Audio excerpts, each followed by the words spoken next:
The following is a presentation of the OLSH Sports Network.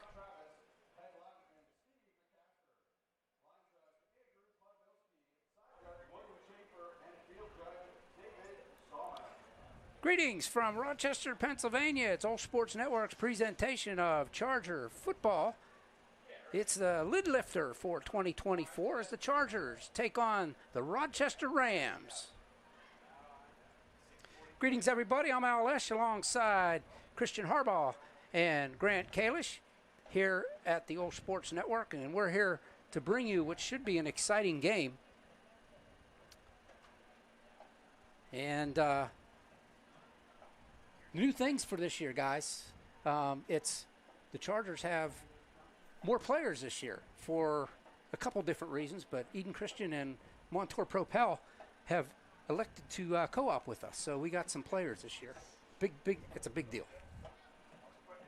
Yeah, that's certainly something that you like to see, because the Chargers, they got beat up at the end of the year. Really, one of the reasons that they faltered down the stretch and were unable to qualify for the postseason, but now they're loaded up at depth and at the starting position, so they're ready to make a deep run, and it starts tonight. Yeah, super excited to see these guys back tonight. You got your quarterback back after an injury last year that was hard. You know, at the beginning of the season, dropped some couple games late, had some injuries, but get healthy again, add some guys to your roster, and now you're looking for a big season here. Yeah, it's the coach is excited. We've got some new coaches, the players, especially the ones from Eden Christian and Montour Propel, excited for the season. Was able to catch up with Coach Militzer and Coach Gilden before the game, well, actually yesterday, and we'll go to that right now as we're going through the national anthem right here. Hi, and welcome to OLSH Sports Network's pregame show. It's week 0, and the Chargers are visiting the Rochester Rams. And Coach Don, here we are again. It seems like the summer didn't last long at all, but here we are, week 1. Yeah, it creeps up on you quick.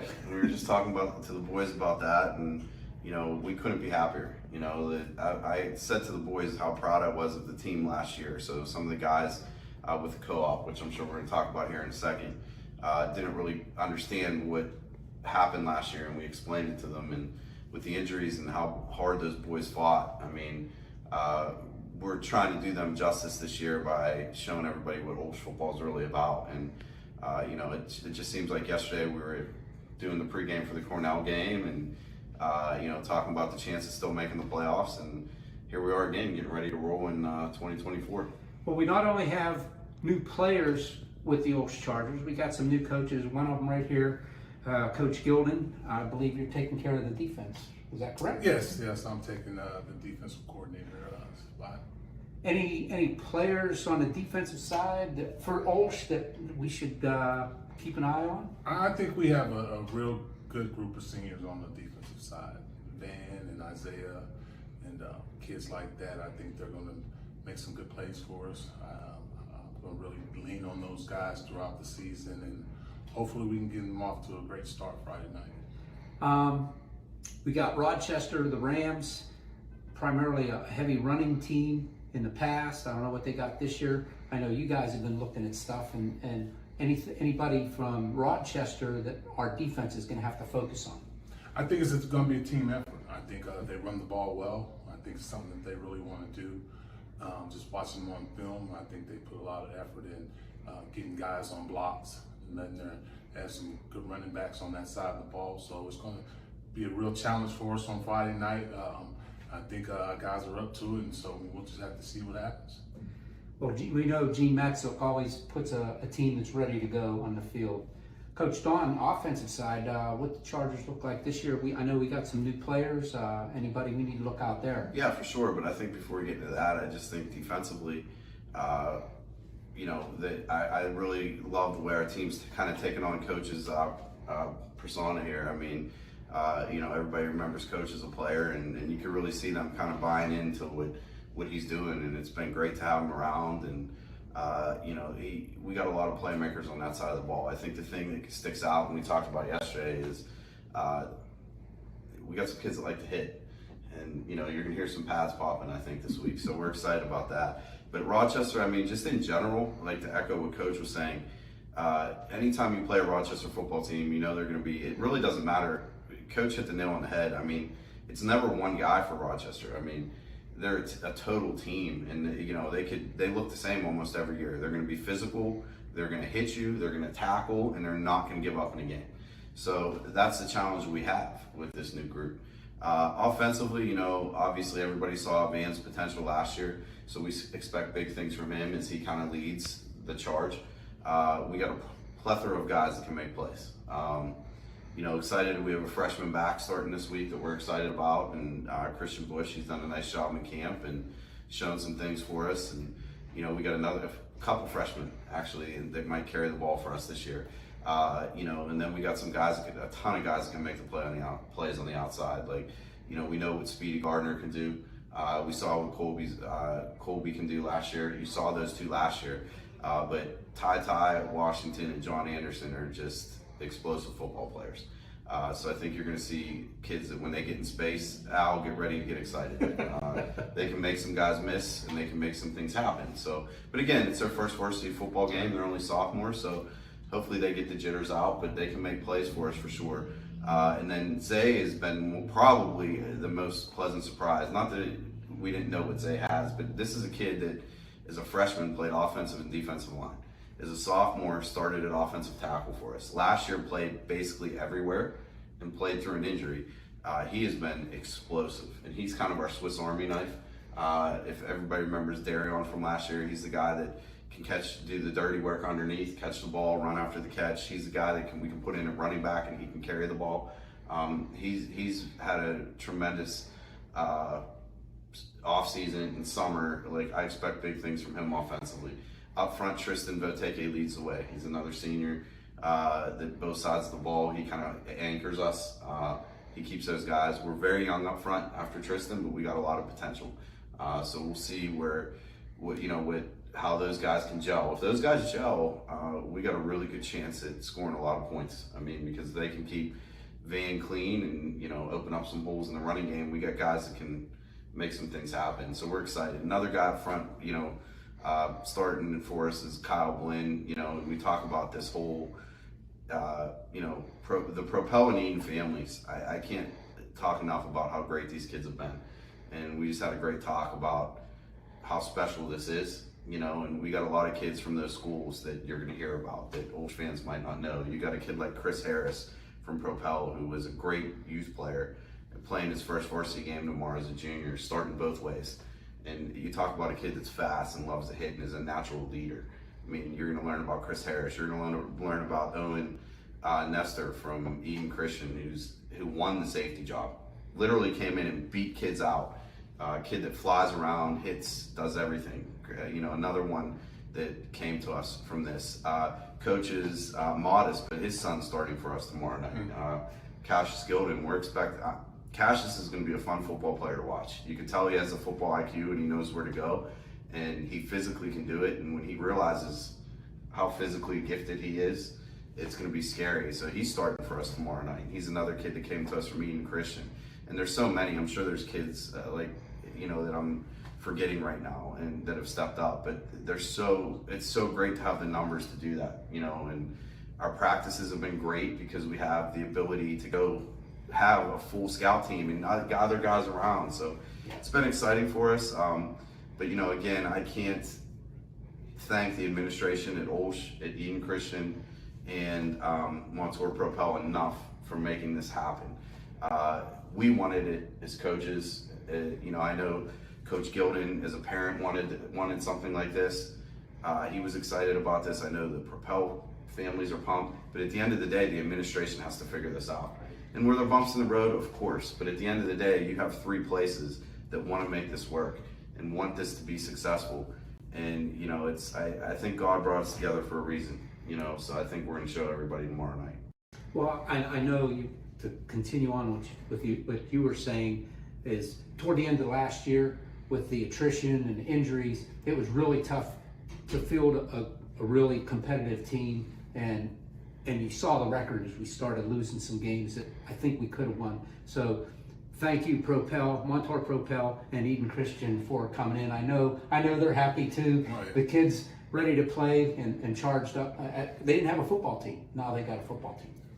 Yeah, and then Eden was in a tough situation. They were with North Catholic. North Catholic didn't keep that co-op together because it would have bumped them up classification. So it just worked out. Everything just kind of fell into place. But again, the administration is who we can't thank enough. Coach Mack from OLSH, this was something he was very passionate about. And he worked his butt off to make sure this happened. And he worked closely with the OLSH administration and the Montour administration. Now I'm working closely with those administrations. So there's been a lot of non-X's and O's stuff, you know. So I think we're all kind of relieved tomorrow night to strap it up and hit somebody else. Yeah. Well, Coach Gilden, I know everybody knows your past. We're excited that you're here at OLSH, and we hope things work out, that we can bring some titles in and some good wins. Me too. I think I think that's the goal for everyone out here, is to win some games and win the title, bring the title here to OLSH. And I know we can prepare them for it. We're a little young, but I think this is the best way to go about it. Grow them up in the process, and hopefully turn this thing around. Well, hopefully we can meet some of the new players in the upcoming weeks on these pregame interviews. But good luck, Coach Don, Coach Gilden, on.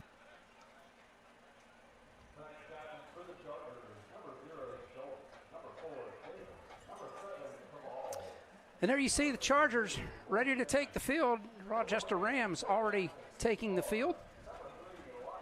We are moments away from opening kick here in Rochester, Pennsylvania.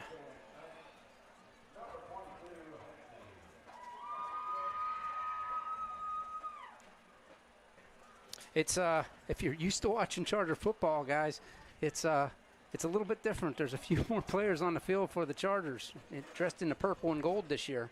We went from around 24 players last year, somewhere like that. There are 41 listed on the roster this year. Yeah, and they're all looking to make as big of a difference as they can. What a moment for them, run out onto the field after all they've done this summer. Get ready for this moment, and they look excited. Yeah. Yeah, this one's going to be awesome. You know, it's always fun to go on a road early, play a tough test like Rochester. You're playing on a different surface tonight, a little bit of grass. You don't see too much of that anymore in the Whippeal, but it's going to be exciting tonight. The Chargers got to use their playmakers on the outside. Ethan Speedy Davis and one of the new players, Tavier Green, lead the way for the Chargers. There'll be a lot of new names for you Charger fans, and we want to welcome all the fans listening and watching in from Eden Christian and Montour Propel. Welcome aboard the OLSH Sports Network presentation of Charger football. OLSH alongside, as I said, Christian Harbaugh and Grant Kalish bringing you the action tonight.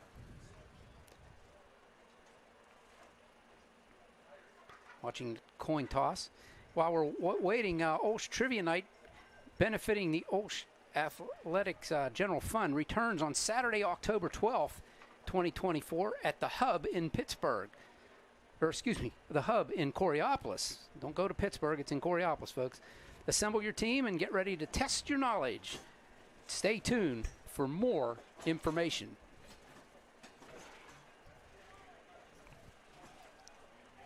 It's like Rochester won the toss, and they're going to take the ball to start this one.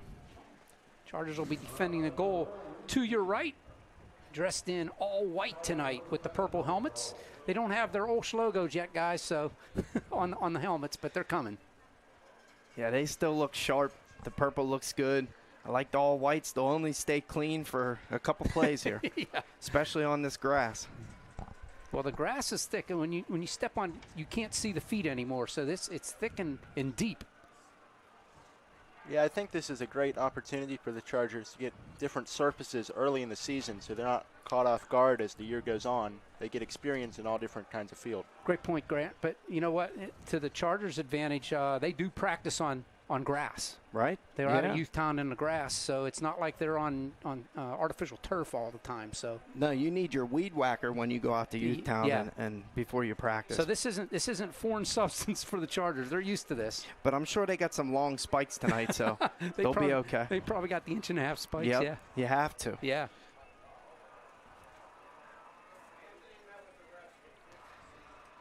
Again, the Chargers ready to open up their season. Opening up in 2A this year. They get bumped up from last year into 1A. They're in 2A this year because of the co-op. But both the players and the coaches, as I said, all excited about it. Coach Mack, thanks. The coaching staff couldn't say enough thanks to Coach Mack working this out with the schools. Wanting to come aboard. That's the thing. This is three schools that wanted this co-op to happen, and it happened. It's like Coach Militer said, everything just fell into place.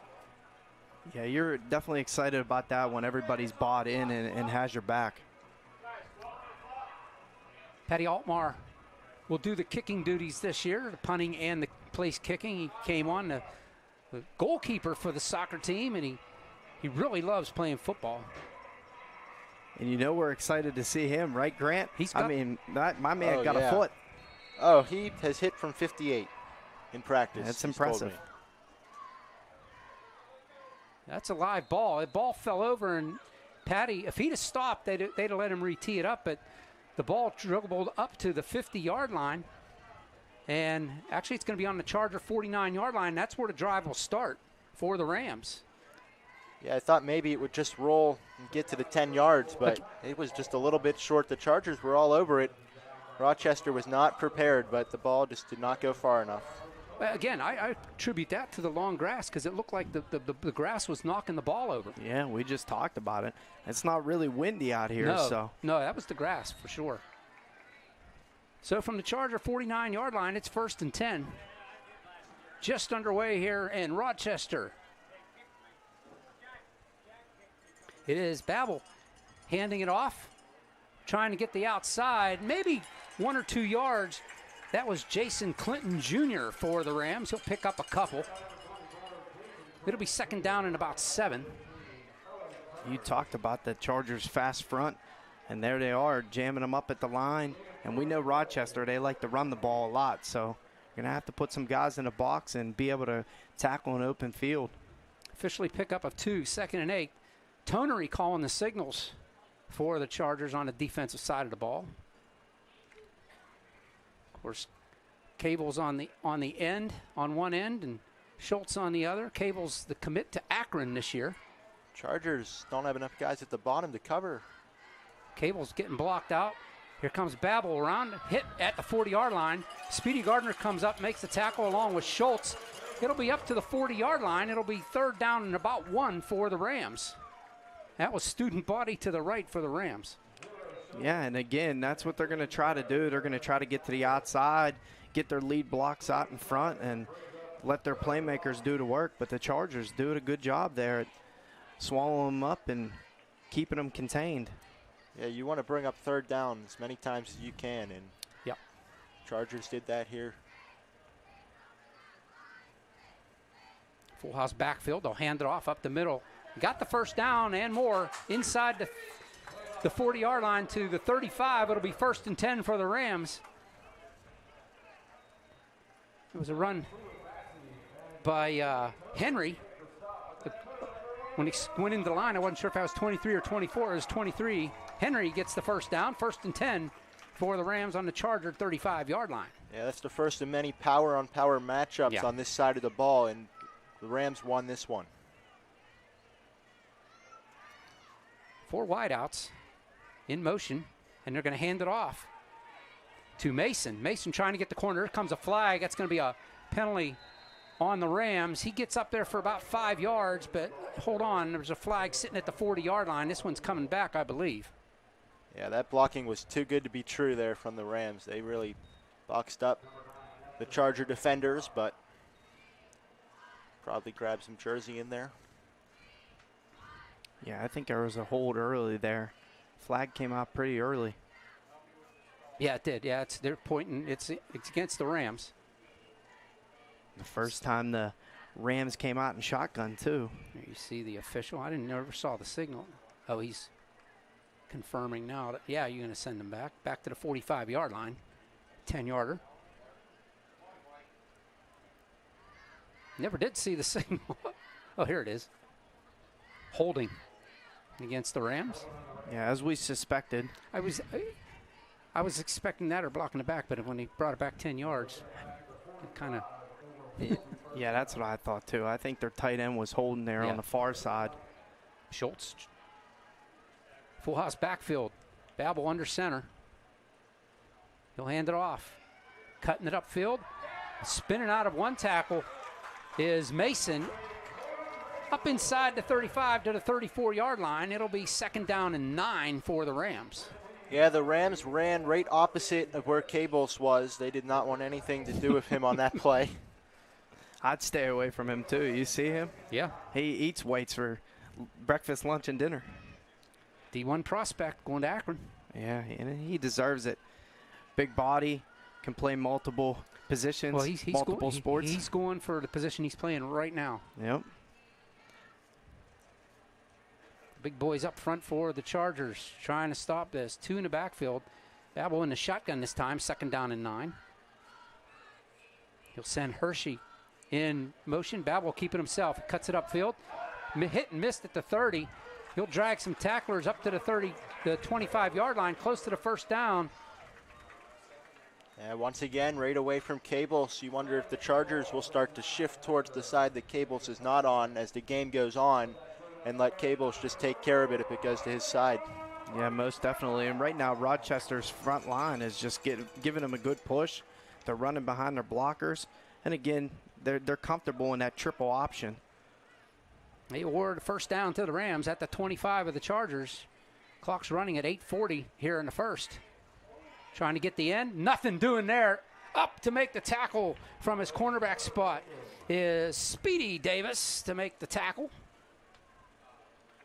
Yeah, you know Speedy's ready to hit someone. He's been waiting, and he got his chance, and he did not miss it there. And that's what you got to do. You got to wrap up and tackle in the open field. Good job by Speedy there. Nope. Give him a yard, 2nd and 9 from the 24. And the official's having a conversation here with Gene Matzuk right now about what, I have no idea, but it looks pretty animated. Yeah, he's fired up on the sideline there. Is. He wants answers to something. Yeah. Looks like we're ready to go now. 2nd and 9 from the 24 at timeout.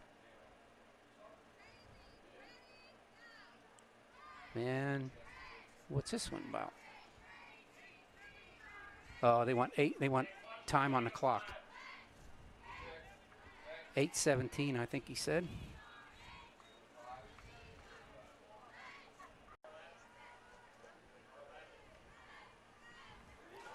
Babel rolling out to his left. He'll throw it down the field, and this one's going to be way over the head of everybody. It's going to go incomplete. One of the rare pass attempts for the Rams. And it's going to go 3rd and 9 from the Charger 24-yard line. They had the Chargers sleeping there. Caught him off guard. Chargers been waiting on run. The Rochester's been running the last 10 plays, but they had Hemer open in the end zone, just overthrew him. 3rd and 9 now for the Rams from the 24. And that was a good time for Rochester to take a shot at the end zone. Right now, this is a big 3rd down for the Chargers. Got to get a stop here. Of course, you would think it's 4-down territory anyways. Yeah. Yeah, Rams just looking to get half of it here. Yeah, exactly. Babel in the shotgun. Shotgun eye, Babel up the middle. Gets to the 20. No, maybe fall forward to the 19. Pick up a 5, and that's exactly what they did, Grant. Yep, they accomplished what they wanted to do there, and now the Chargers have to get off on 4th down. It'll be 4th and about 4. You got to stay on your toes here. Rochester, again, running 99% of the time here, but can't fall asleep.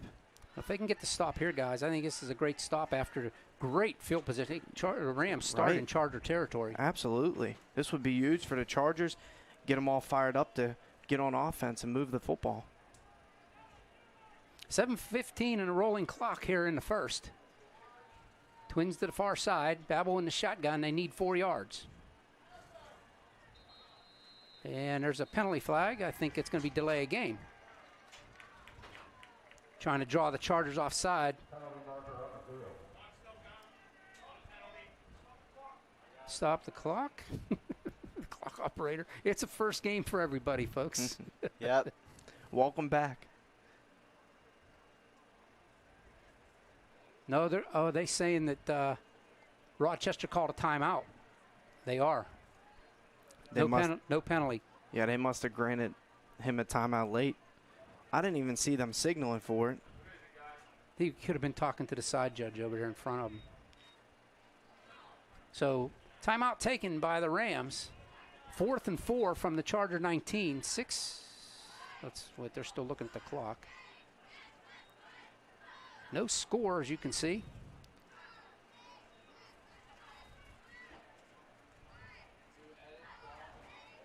And Rochester knows this is a big play early in this game to set the tone. Obviously, they want to keep the drive alive and be able to come up with some points, especially with the field position they got off the kickoff. Yeah, and given that they got the ball to start the game, the way that they play, it's tough to come back. So if the Chargers can score here, even if they match and then the Chargers come out opening, they get a 2-possession lead, and it might be too late for the Rams at that point. Absolutely. They don't, throw the ball as much, so yeah, they got to be able to get some points out of this trip, or else it would be pretty wasted for the Rams. 1 tick under 7 minutes left here in the first. No score. It's 4th and 4 from the Charger 19-yard line for the Rams. They got trips to the far side. Babel looking to throw it. Little pass, and it's almost intercepted, and it goes incomplete. Who was that? That was Harris. Yeah, Chris Harris. I was told in camp that Harris is one of the defensive players to keep an eye on. Well, he read that perfectly. It just went in and out of his hands. So the Chargers will take over on their own 19-yard line, 1st and 10. So the Chargers do hold, and now the Cable offense will take over. Well, that's big-time hold there by the Chargers after the field position, and now we got what everybody's been waiting for. And I was told, and I see walking in the stands is one of the Rams' star players, Antonio Lowry, walking in street clothes. So he's out. I was told he was possibly out. He is. He's in street clothes. Here's Cables. Has trips to the far side in the shotgun. Going to give it and take it away, and it's pass complete to Schultz up across the 30. Still going to the 35. It's a pickup of 16 yards. 1st and 10 for the Chargers. Well, Go ahead, Grant. Well, we talked about setting the tone. The Chargers did that on defense, and now they're letting the pass attack start to attack the Rams here as they start the game on offense. A little run-pass option there. Schultz from one of those 3 wideouts on the far side. Catches it a little in pattern. If they can operate that run-pass option, that's a lot of weapons they got. I was watching some of their plays in practice. They got an exciting offense coming at you. Twins to both sides from the 36-yard line, 1st and 10. Gives it and takes it away. Speedy Davis on the outside. I think we're going to get a illegal block on Schultz here at the 41-yard line. I think this one's coming back. Nice play there, though, by the Chargers. Yeah, the first time go to the right side on the run-pass option and hit them across in the slot, and this time go to the left side, but the holding, it's coming back. Yeah. Yeah, it's the right idea. You want to get Speedy into open space. I mean, they call him Speedy, so you would figure that's what you want to do, but Schultz with the hold negates the good play call, and now the Chargers got to go back to the book and find something else. That's a spot foul, so 10 yards back to the 31-yard line. It'll be 1st and 15 for the Chargers. And the first 2 plays here, too. Christian Bush in at running back, a freshman. Yep, I was told he's another player to watch, number 10 in white. Trips at him standing next to Cables. Yeah, trips to the far side. This time, Bush will get it. He cuts it back inside, across the 40. Still going up close to the 45, and he's down. They're going to mark him right at the 45-yard line. It was 1st and 15. He picked up 14. It'll be 2nd and 1 for the Chargers from the Chargers 45. What a big-time hole he had there, and he followed his blockers and picks up a good gain. Yeah, that's excellent vision to see from a freshman in your first game action. To be able to do that on your first play is key for the Chargers. Same setup, trips to the far side. Bush will set up to the right side of Van Cables. 2nd and 1. Little flip out. Schultz has it, cuts it back, and he's going to fight his way. He's going to be close to the first down, guys. It's going to be very close. Let's see where they mark it. If it's not, it's 3rd and about the length of the football. I think they're marking it as 3rd down. Yep, he picked up maybe half a yard. Yeah, that was close. Schultz should have just took off. He was dancing a little too much. He had the opening right away. You just got to go. No, it looks like they gave him the first down here. Oh, they did. They gave him a first down. It was right there. We're right in line with it. The Chargers got some weapons out there on the outside. I'm telling you. Speedy and Schultz, and those guys can play multiple positions. You're going to see them in the slots. They got Schultz in the backfield here. Supposed to get another player back next week that is going to be even more dynamic from the backfield. This isn't even their not going to be their regular starting running back. Right. And after what we just seen by Bush on the first carry, they're going to have a good 1-2 punch. What are they doing here? Looks like delay a game on the Chargers. They moved it back 5 yards. Procedure. It'll be 1st and 15 again from the 41. The Chargers are like, we'll take the 5-yard penalty, but we'll just pick up 15 after. We'll get 15, yeah. It's knock on wood. That's been the game plan so far. I'm sure. I mean, this is first game jitters, and yeah, there's a lot of kids. This is their first varsity game from the two other schools. So the whole left side of the Ram defense across the line, were they drawn across or did they jump across? We'll find out in a moment. Dead ball against the Chargers. Somebody moved on that side of the line. It'll be 1st and 20 now from the 36. Yeah, Coach Militzer cannot be happy with all these penalties to open up this game here, and now they have a lot to make up here.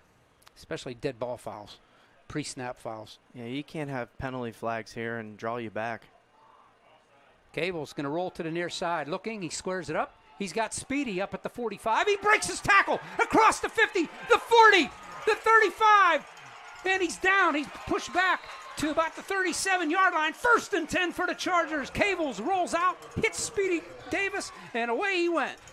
That was a big-time play there, and that's what you want. Speedy out in the open field, and Cables rolling out to his left. And the hurry-up offense for the Chargers quickly in formation. Cable's now called high snap, hands it off to Bush. Bush up the middle. He gets hit as he crosses the 35 to the 34-yard line.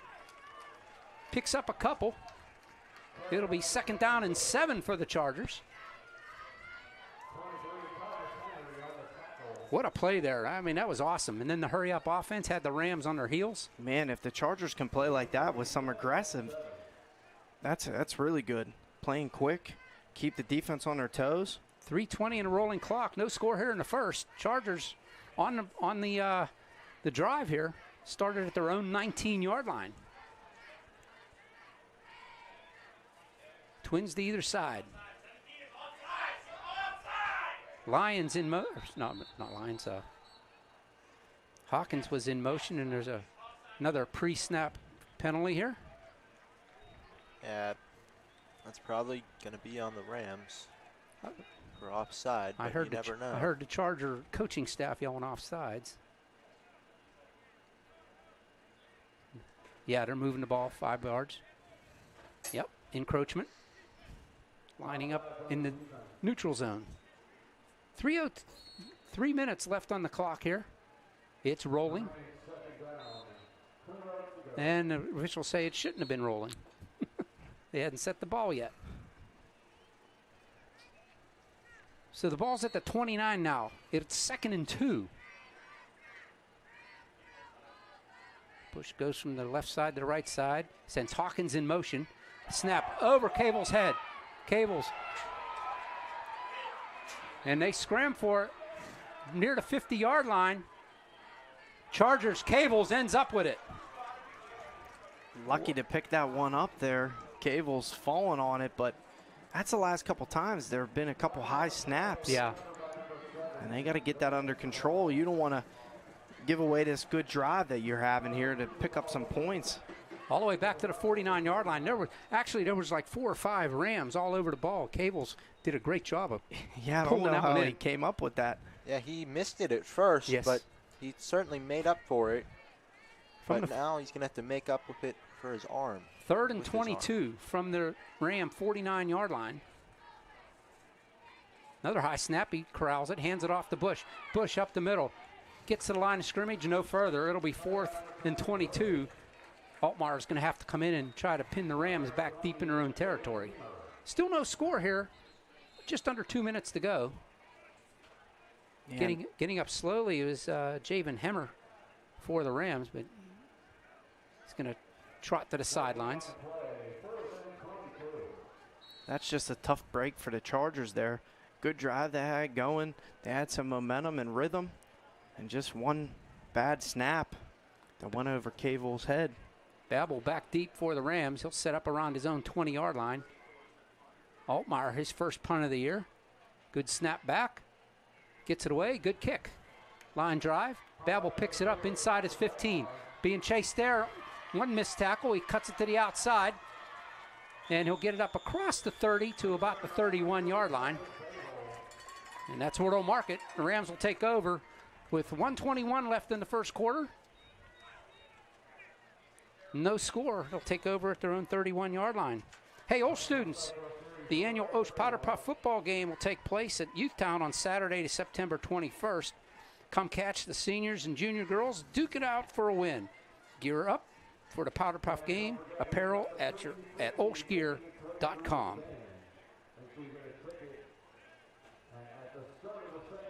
So the second possession for the Rams was this time a little bit better field position if you're a Charger fan. Yeah, this is what you want. Just back on their 31-yard line. Chargers had something good going there, guys. They really did. The offense was clicking, and just one bad snap. Yep. Yeah. Also, the Rams had that great open field tackle on Speedy when he was running. Yeah. That saved a touchdown ultimately. Full house backfield. Babel under center from the 31. They'll hand it off, cut it to the outside. Chargers are there. Maybe a yard. First one on the scene was Cassius Gilden, number 24. Another freshman, Gilden. We're loaded with freshmen. The Chargers have a great freshman class.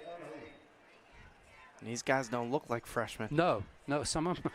I was on the field with these guys. Some of these guys are pretty big. I'm going, he's a freshman. Yep. Oh, my. That's good. Pick up 2, 2nd and 8 from the Ram 33. Same setup, everybody bunched up. Full house backfield.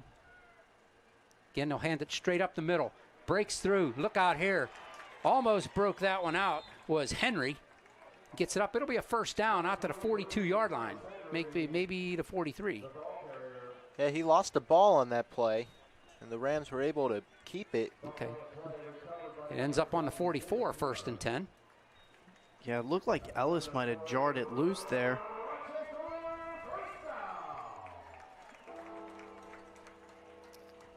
On the 44 with 18 seconds left to go in this quarter. That might have been the last play of the quarter. The Rams, they won a low-scoring game unless they get 50-yard runs. Right, and right now this is playing into their favor. That'll do it. We've completed one. Nothing's been decided. The game's been played inside the 20s. And we'll go to the second with the score. Chargers nothing. And the Rams nothing. Don't you dare go away.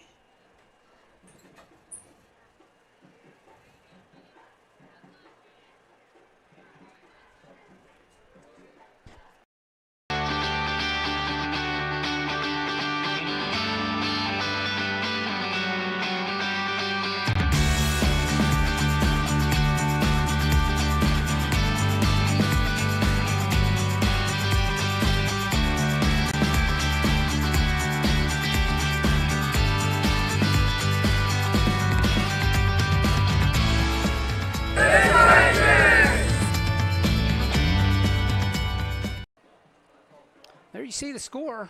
Getting ready to start the second. Nothing to show you. No, it was a eventful first quarter, though. Even though there's no points on the board, we had a couple interesting plays and big-time plays by the Chargers when they were moving the ball and in rhythm, but just couldn't come up with any points. Getting ready to start the second. We'll swap sides. Next broadcast going to be next Friday from Fort Cherry. The Chargers take on the Rangers in another previous brawl of section foes, but not this year, as Fort Cherry stays in single A and Chargers move up to 2A. The Chargers start with 3 non-section games, although week 2, the third week of football, we'll be playing Seton LaSalle. It's another 2A school, but they're in a different section. So here we go, 1st and 10 from the 44-yard line for the Rams, right in front of us. Full house backfield, they'll flip it out again, trying to get to the corner. Nothing doing there. Great play there by Davis. Comes out, wouldn't let him get the corner, pulls him down, no gain. It'll be, oh no, they're going to pick up 2 to the 46-yard line. 2nd and 8. Long 8, short 9. Yeah, and Speedy so far doing some great tackling out in the open field. Some big-time plays so far on defense for Speedy. Ethan Speedy Davis, number 4 on his jersey, number 1 in our hearts. Back to Babel. There's a hold there, not called. Nope. Babel will bring it forward for maybe 2, 1.5. It'll go to the 47-yard line. Yeah, if the Chargers can keep limiting these runs from the Rams to 2, 1, they're going to have a very successful day on the defensive side of the ball. Yeah, you just can't give up the big play. You can't get caught sleeping and watching the Rams throw one deep. So got to be on your heels here for anything. A little play action maybe. 3rd and 7 from their own 47. The Rams taking the ball. They're going to send some wideouts. Trips to the far side. It'll be Ledford. Wide out to the near side. They're going to fake it. Babel fakes it. Pumps it. Pulls it down. The Chargers weren't fooled. They gets up to the 49. It'll be 4th down in about 5 or 6. Well, what a tackle there by Cables to get him down. If he got past Cables, he was definitely going to get a 1st down and potentially more. But Cables brings up 4th down. Yeah, that was a big play by Cables. Babel almost getting loose, almost sold the quarterback sneak. First punt for the Rams. It'll come line of scrimmage at their own 49-yard line. Davis back deep for the Chargers. He'll stand about his 18-yard line. What do you say, Speedy? Take one of the eyes. That'd be sweet. Is that Babel doing the punting? It is. Almost blocked. He hits a line drive end over end. Bounces right into Speedy's arms. Trying to get to the outside. He breaks one tackle, breaks the second one. He's got the corner. Up across, knocked out of bounds at the 26-yard line. 1st and 10 for the Chargers. That was a fairly decent return by Speedy. Yeah, that's one that doesn't look too big on the stat sheet, but it certainly passes the eye test as he made multiple guys miss. No doubt. Yeah, and it was a good play there by the Chargers. I didn't catch the number. Wish we had replay. Had potential block in the back, and he just stopped and backed off and let Speedy, let the speed kill. High IQ play there. Yes, very, very much so. The Chargers got to get away from the penalties, so that was a good one there. From the 26, 9:34 on the clock here in the second quarter. Chargers with the ball. Second time for the Chargers. Again, Bush will be the lone setback alongside Cables. Trips to the far side. Cables goes out with that little bubble screen. It's Hawkins. Hawkins makes a move, trying to get the escape, and a good tackle there by, I think that was number 8, Mason, with the tackle.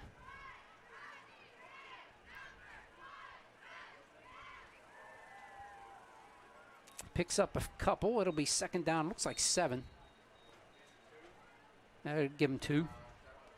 Out to the 28-yard line. 28.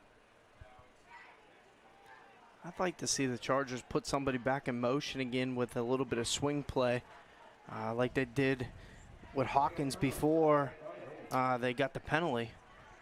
Look for that little shovel pass with the crossing. This time it's Speedy out on the flat. He's got some open ground. He's across the 40, the 45, the 50, the 40, the 30, down the sidelines. It's Speedy. Davis is going to take it to the house. The Chargers on the board. It's 6-0. It's going to go from the 28-yard line. 72 yards. Touchdown for the Chargers. Well, that was a perfect play for that situation. The Rams had everyone in the box. There were only 2 guys down at the bottom. One of them was blocked.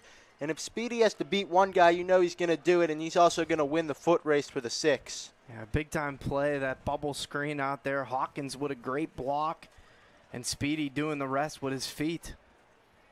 Altmaier with his first attempt to put one through the uprights here for the season. He's getting it set. I mean, this tall grass is going to play havoc, I'm telling you. Holding for the Chargers is Ellis. Snap is the back, it's down, it's up, and it's blocked. So the score stays at 6-0. Again, I'm telling you, this high graph has an effect on that. No, most definitely, and it was a good hold by Ellis. Oh, yeah. Again, another high snap. The Chargers are having a little bit of trouble with that, but they'll get those kinks worked out. That's nothing you can't change and adapt to. 8:43 left in the half. Chargers break out on top here in the second. 6-0 on the 72-yard pass, catch, and run by Cables and Davis.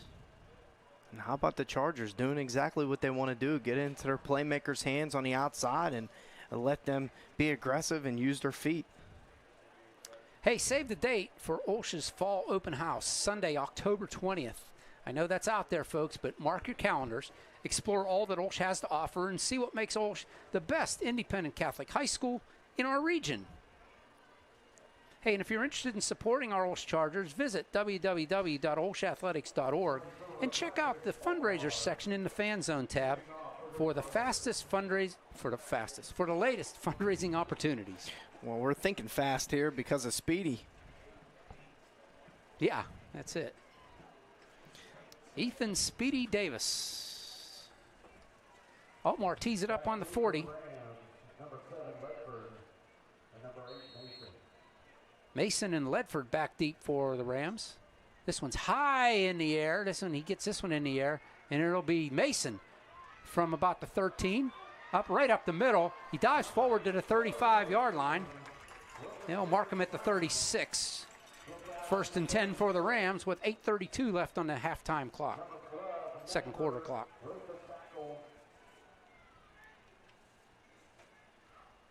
Now another quick 3 and out here for the Chargers would be great, especially after that score, guys.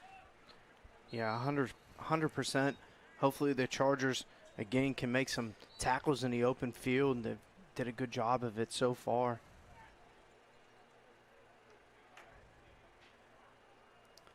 Again, full house backfield, nobody spread out. Babel under center, he's going to hand it off. Quick hitter up the middle. He's going to get about 4 yards, right to the 40-yard line. It'll be 2nd and 6. I believe that was Henry with the carry.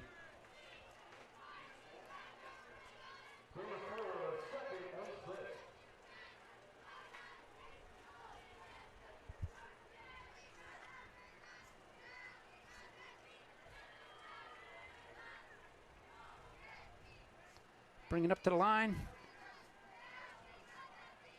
Twin wideouts to the near side. In motion goes Mason. Babel fakes the ball to it, and great tackle in the backfield by Cables. The ball come loose. The official says he was down. That's a loss all the way back to the 35-yard line. It'll be third down and 10 for the Rams. What a play by Van. Man, Van is quick on that outside there, and again, another shoestring tackle. And just his athletic ability and how long he is, he's able to make a great shoestring tackle. Yeah, he was a little bit faked out. He even hesitated for a second. But as you said, with the length that he has, even if he doesn't get there initially, he still has a great chance to make the tackle. Well, this is what I got from the coaching staff all week, guys, is the outside quickness.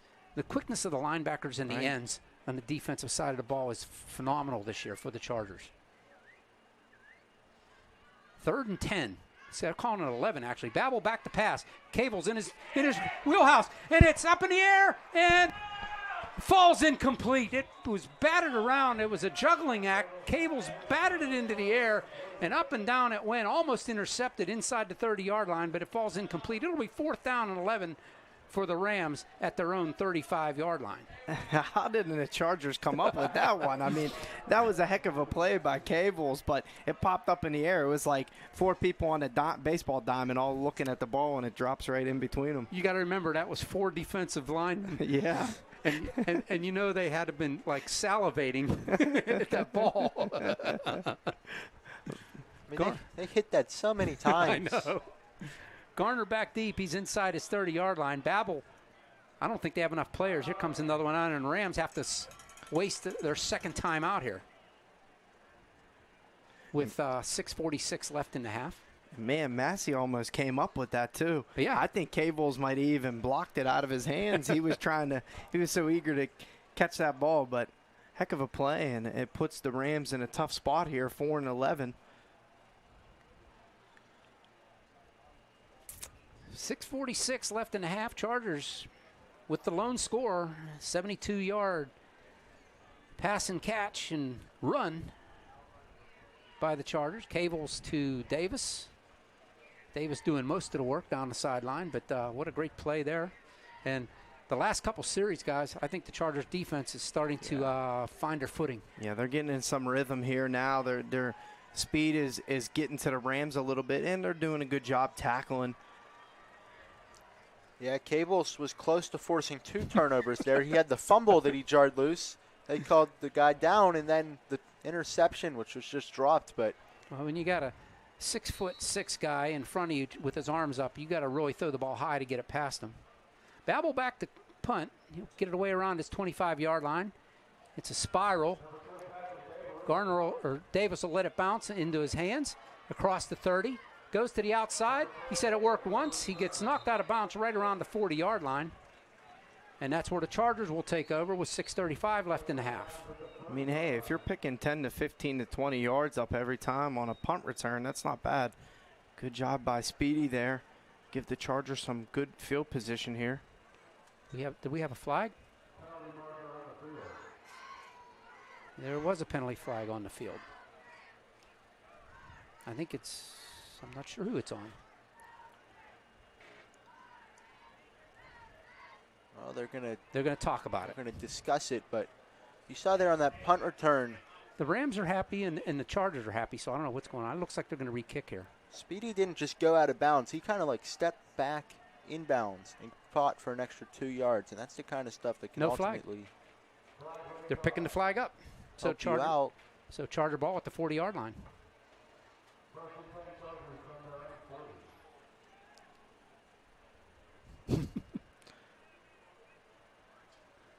You can tell it's the first game here, guys. Yeah, for everybody, for the confusion with officials. some, Yeah. some stuff, but we'll work out the kinks. Another good thing, the sun is going down behind the hills over there. It's not in our face anymore. Yeah. So it's easier to see. Yeah, this is a nice night out here in Rochester. Oh, it's a beautiful fall football Friday on southwestern Pennsylvania. And here we go. Trips to the far side for the Chargers. John Anderson is way out wide. Davis is the lone wide out to the near side. Another high snap. Cable's able to bring it down, and he gets hit, and down he goes from the blind side. And that was Hunter Henshey with the sack all the way back to the 32-yard line. It'll be 2nd and 18 for the Chargers. And again, dealing with another high snap. Yeah. The Chargers miss a block on the outside there, and just a blind side comes in and gets Cables. Well, I had one eye on the quarterback and one eye on the receivers out there, and it was a slow developing pattern. So, second 18, Cable steps up. He gets some more pressure, and he's going to go down again. This time the Ram defense is stepping up. Sacked inside the 30. Another loss. The Rams are going cover 0 on every play. They got no safeties back. They're just bringing everyone up. I don't know if they believe that they can stop the Chargers if they get the ball out. They're just committing to the pass rush, and they're saying, this is what we know we can do. We don't know if we can stop that, but we're going to do what we can. Right. That's a great point. And if you can keep the ball out of the playmaker's hands and Cable can't get the ball off, then the Chargers are, in a tough situation there. So in that situation, what you do is you keep another extra back in to block, and then just send somebody flying down the – it's a fly pattern. Exactly, and that time the Chargers did, but it was still high snap, and it was tough. Yeah, so there's a good snap. Cables has a little bit of time. Down the middle is Schultz, and it was just a little bit behind him. It falls incomplete. It's going to be 4th down. The Chargers are going to have to punt it away. Just under 5 minutes to go here in a half. Yeah, you see right there on that play, number 2 stayed back more in a safety role, and that helped the Rams to stop on that play because they knew it was 3rd and long. They could play back. 100%, and Schultz there just wasn't looking for the ball. Actually, Gables got a good throw to him. If he paying attention, he might be able to pick that one up. Yeah, he adjusted that. But that was just over the opposite shoulder. And Gables did what he knew he could do. He had to get the ball out quick. Patty Altmar stands at his 15, ready to boot it away. Babel stands at his 36-yard line, awaits the punt. Nice snap back. They jumped. Good kick there by Altmar, all the way back to the 31. Babel brings it. No, that's Mason to the near side. He's got some room down the sideline. Look out. Mason down the sideline. Altmar, there's a block there. Mason's going to take it to the house. It's going to be a 69-yard punt return for the touchdown to tie it up. I see no hankies on the field.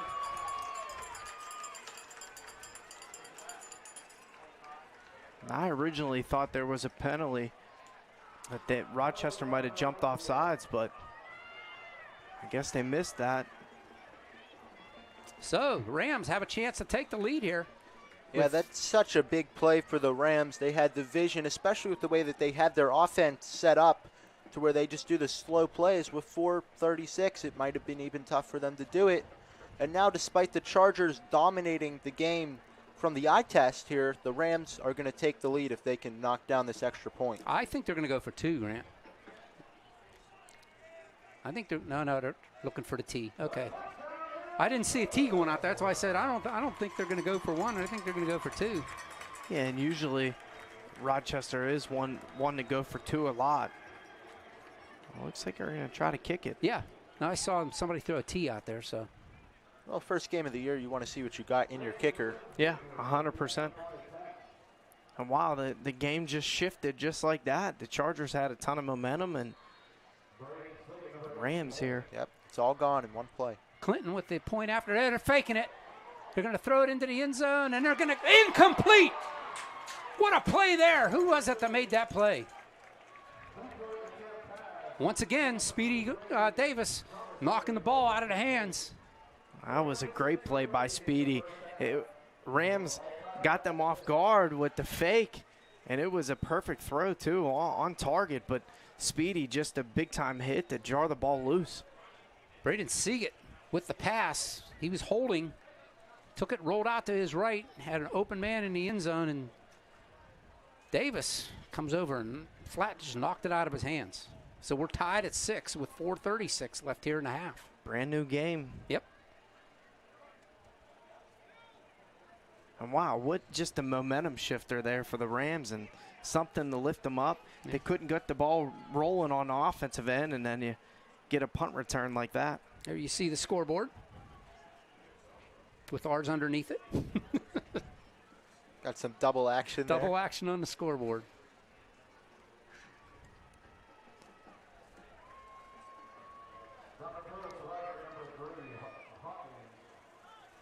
Ty Hawkins back deep for the Chargers.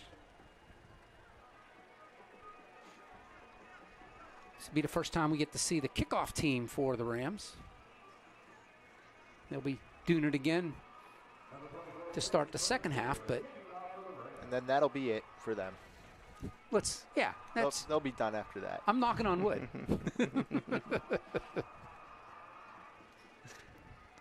Well, the Chargers here are going to have to make some adjustments on offense with the way the Rams defense was last time with all the pressure and blitzing. Exactly. There's confusion on the Rams side of the field on who's supposed to be out there. Looks like Clinton does the kickoff duties as well. He's got the ball laying almost down, so look for like a squib kick here.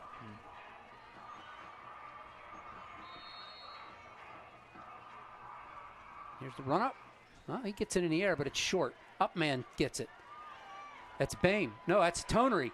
Tonery across the 40 to the 42-yard line. The Chargers will take over there. Owen Tonery, the junior. Now, what I would like to see from the Chargers here is I'd like them to give 2 play calls, depending on whether they see the cover 0 or if they have safeties back, and have Cables call that at the line. And they should be able to get very good yardage if Cables can figure it out quickly. That was one of the things the quick set offense that they were working on this past week was exactly that, Grant, calling a couple plays and letting Van, the experienced quarterback now, make the call at the line from what he sees. And that's why they're putting them with the run-pass option here. Yeah. Put the ball in your playmaker's hands, and Cables and high IQ player. Yeah, right here, they're all up. Let's see what Van can do. There goes Ty in motion.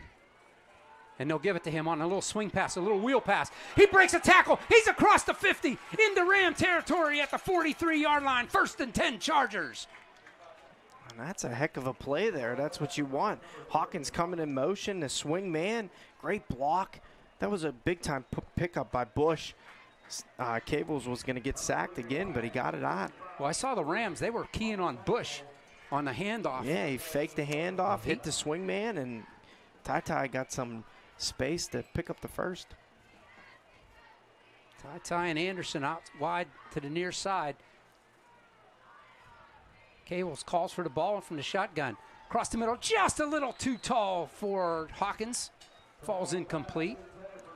Yeah, once again, that's right where the safety would have been in the middle. If he caught it, he would have just had to beat the guy covering him, and he would have been gone. Yeah. Yeah, and right now the Chargers are running quick plays to get the ball out early since they know the blitz is coming now. Run some slants there. He was open, just a little bit above his head. Little misfire there. And that's okay. You'll take those, right? Yep. 2nd and 10. 4 minutes to go here in the half. Touchdown each. No extra points for either team. Puts us where we're at.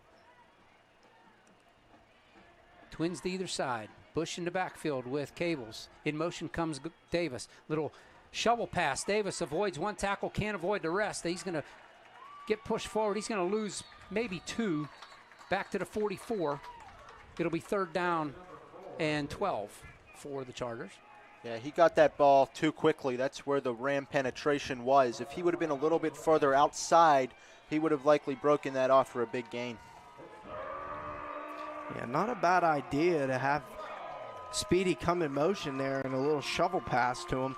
Just couldn't get the blocking down. I don't know if this is part of their plays is to have Cables run the ball, but I would fake it to Bush and then have Cable just continue the other way because once he hands it off or they fakes have a keeper. He's wide open. Lots of time he throws. A little bit too long for Schultz going to the sideline. It'll be 4th down with 3:10 left on the clock.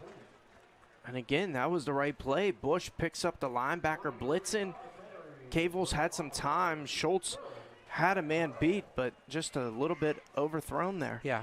Yeah, the Rams had more guys drop back on that play, so he didn't have to rush the throw, but Cables ultimately missed it. Chargers going to keep the offense out there with 4th down and 12. Why not? You're in Ram territory. Rams only have 1 timeout left. I think this is calling for another bubble screen here. You got to get the ball out quick. The Rams are bringing everybody. Yeah, everybody's within 5 yards of the line. And they jump. There's 5 yards. Yep, offside is the signal. Well, that'll help. That's 5 yards for the Chargers. That makes it 4th and 7. Now it's manageable. Yeah. Maybe quick slants again. Look for Schultz in the slot. Yeah, the big guy. He's tough to bring down, especially when he gets the motor going. Timeout called by Metzuk and the Rams. That's their final timeout of the half with 3:09 left. So it was interesting to see on that last play before the Rams jumped across is that they were all up again. Last time on 3rd down they did drop back, but this time on 4th down they were ready to bring pressure. So we'll see how they keep handling those long situations as the game goes on. And that's a great point, Grant. And that's probably why Coach Metzuk jumped in right away and called the timeout, because he knew he had the wrong defense for what the lineup was. Yeah, and it looked like the Chargers were going to do a little play action to Bush and try to hit your trips to the left, slants coming across the middle. But see what the Chargers dial up here. You got a little bit of time.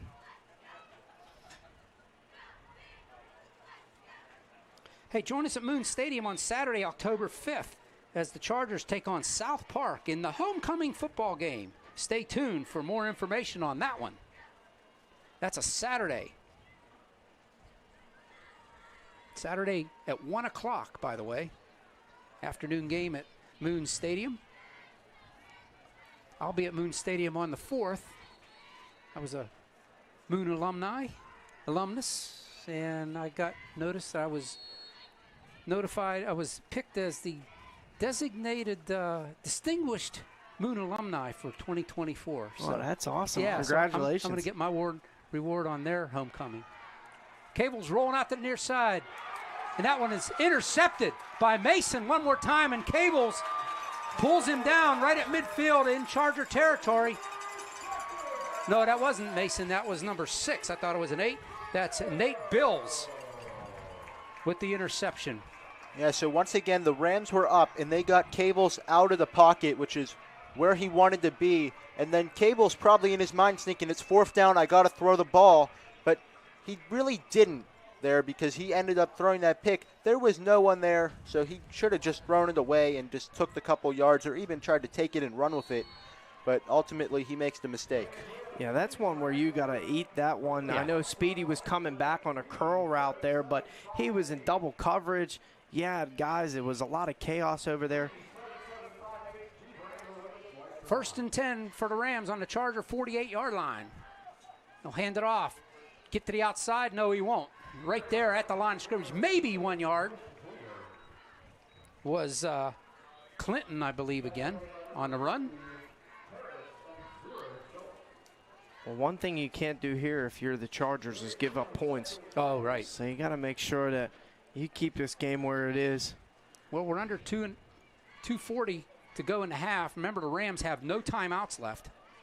It's 2nd and 8 from the Charger 40. The scoreboard says 46. It's clearly on the 47.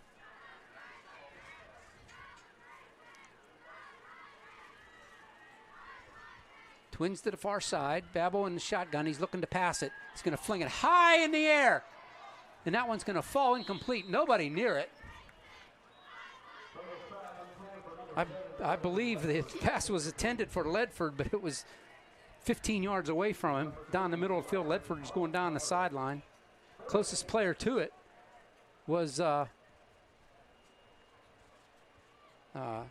Tavier Green for the Chargers down the middle. Yeah, that shows the Rams' inexperience with passing the ball. You'd imagine here they're probably going touchdown or bust because they faked that extra point. If they're inside the 5-yard line, they're going to go for it. So they figure they got to get a lot of yards in a short amount of time. 3rd and a long 8 for the Rams. Babel back to pass again. Looking. Here comes the rush. He avoids 1, avoids 2, and down he goes. Brought down finally by the one and only Van Cables. Back in Ram territory at the 46, call it the 47-yard line. It'll be 4th down and long for the Rams. What was so awesome about that play was Cables got knocked down originally, maybe even was held at one point in time, and he managed to get back to his feet and make a big-time tackle. So the Chargers call a timeout here, looking to get the ball back. 2 minutes exactly up on the scoreboard. Punting, it's got to be a punting situation for the Rams here. Yeah, that's a smart move by the Chargers. Give yourself some time. Give yourself a breather. Maybe you can get a good punt return here, get yourself some yardage. But with the offense that is so explosive, you can score with 2 minutes. Oh, yeah. I mean, they have 2 timeouts left, too. So Right. Yeah, time not really going to be a big factor here for the Chargers. it's just moving the ball consistently. Yeah. I agree. It's just picking up the blitzes now. Well, here we go. 2 minutes left in the half. 6-6 is the score. Chargers about to get the ball as Babel's back to kick it away. Back deep is Ethan Speedy Davis. Babel gets the ball, gets it away. Wobbly kick. Calls for a fair catch is Davis at his 21-yard line. 1st and 10 for the Chargers. So it'll be interesting to see now what the Rams do on defense in the 2-minute drill. We'll see if they continue to go for the blitz or if they back it up and play deep. Yeah, great call, because when they were pushing everybody across on it, sending everybody but the kitchen sink, they were forcing the Chargers to do things that they didn't want to do. Of course, Chargers have a great coaching staff. I'm sure they adjust, but you got a minute 54 left, and you're 79 yards away from pay dirt, so let's see what happens. I'd like to see the Chargers be aggressive right here on 1st down, see what they can get, maybe even just a streak route, one-on-one over here with Speedy to the near side. Trips to the far side, Cable's in the shotgun, Bush in the backfield with him. He's going to hand it off to Bush. Bush comes to the near side, maybe 1 yard. Yeah, I'd like the run call to try to call them off, catch them off guard, but it seemed like there were too many Rams up front for them to run the ball. I feel like they should have checked out of that play on that time. Jalen Stewart for the Rams makes the tackle. It'll be 2nd and 9 for the Chargers. And the Rams' left side has been really good these last couple drives on defense. Taking a lot of time here. Clock ticking down. 1:20 now. And another interesting thing, if the Chargers are able to score here, think about it, they get the ball back to start the second half. So trips to the far side. Snap. Quick release down the sidelines, and this one's going to be intercepted at the 50-yard line. This is Mason. There's a flag. It's going to be on the Rams. Tackle made there by Anderson, but it's the Rams' ball. Yeah, the flag after the interception on the return. Under a minute to go. This one's going to come back a bit, but I think it was a hold. Maybe a block in the back. Yeah, I think it was a block in the back after the catch. Yeah. Oh, it was definitely after the catch. Right. This is going to be Rams' ball. And Cavles just tries to get rid of that ball. Nobody picks up the blitz for the Chargers. And it just ends up in the Rams' hands. Yeah, he hasn't had the best first half on the offensive side of the ball. On the defensive side of the ball, he's been absolutely incredible. But I'd like to see him clean it up here, and I think he will. You know, you knock off the rust. Right, and on the offensive end, too, the Chargers are having trouble picking up that blitz these last couple drives. And right now, they just got to go and get into halftime and make those adjustments. I never did see what the call was, but it's back on the Rams' 46-yard. Oh, here we go. Hold, block in the back. Good call, Grant.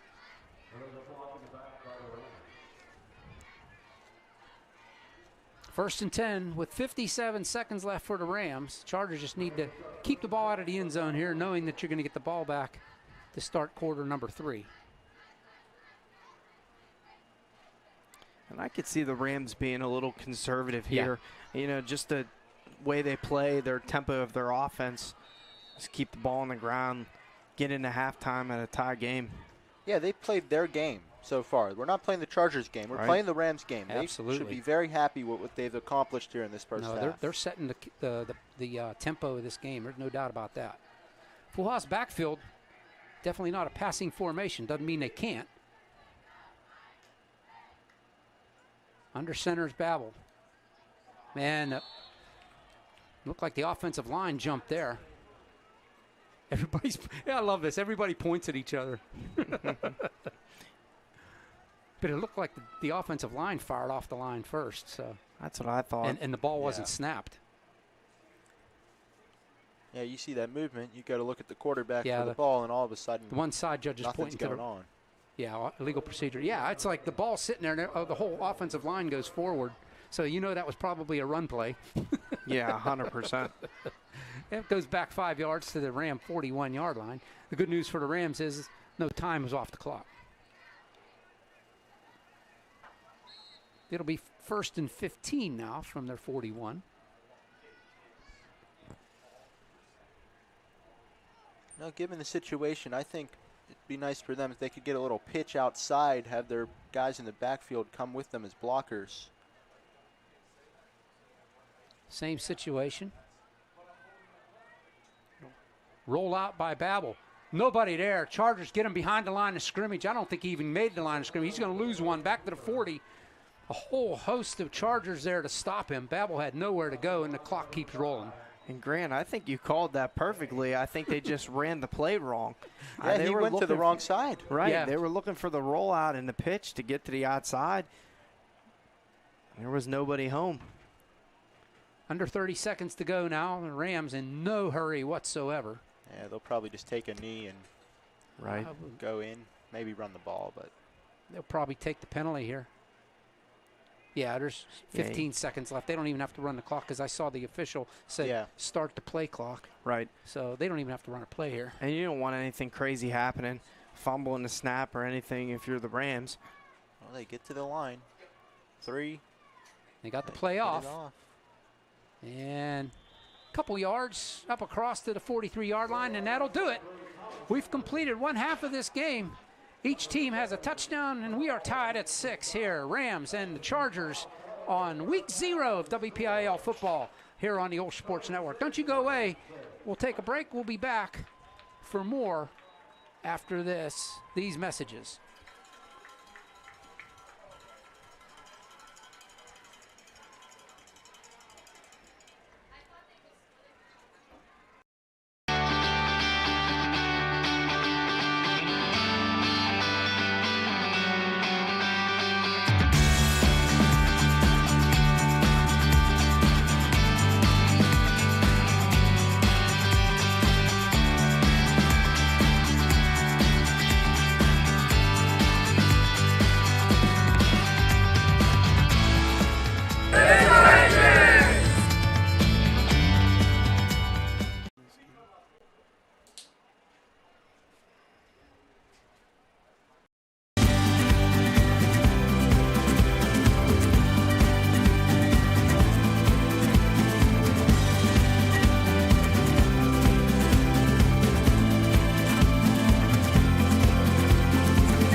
Enjoy the Rochester band for halftime entertainment. I don't know, for sure.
done a lot of work there. So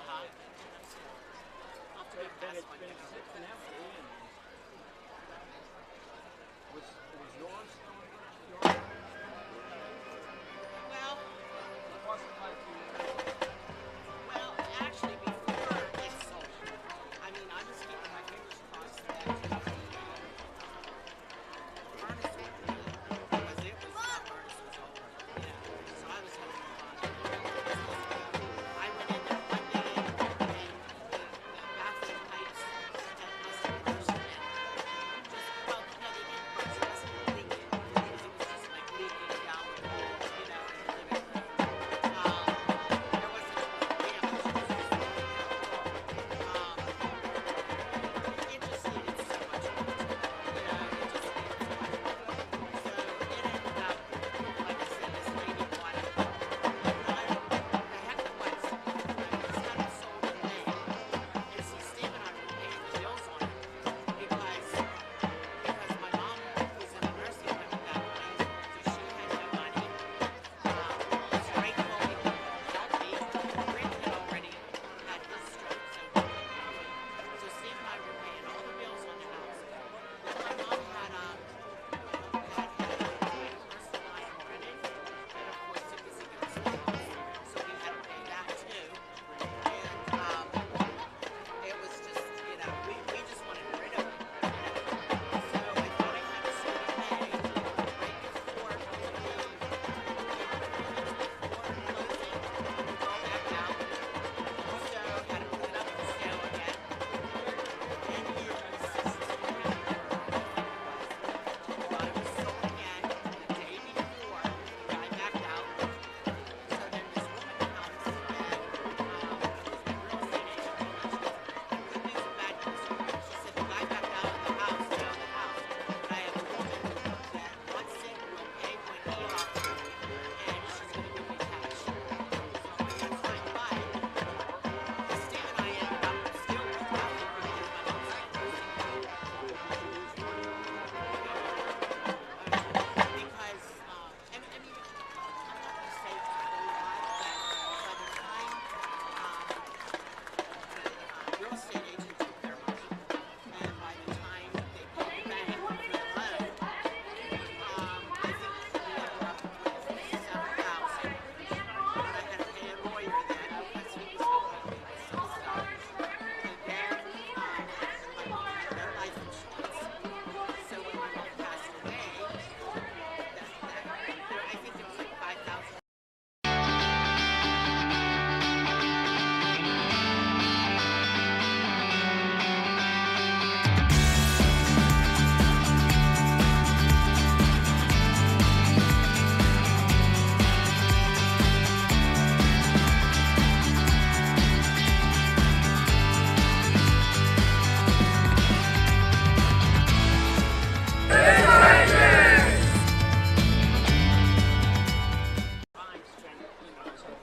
Rachel Baines, please report to the press box. Rachel Baines, please report to the press box. Like that old neighborhood. I still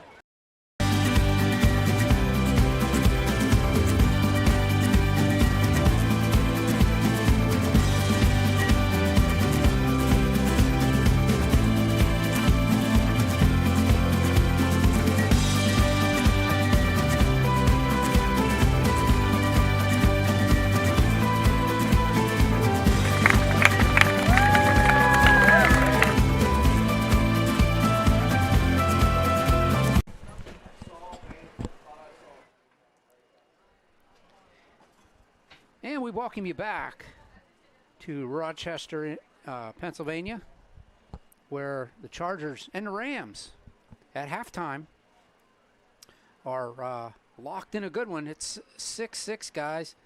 And there you see the score. Yeah. Supposed to say halftime.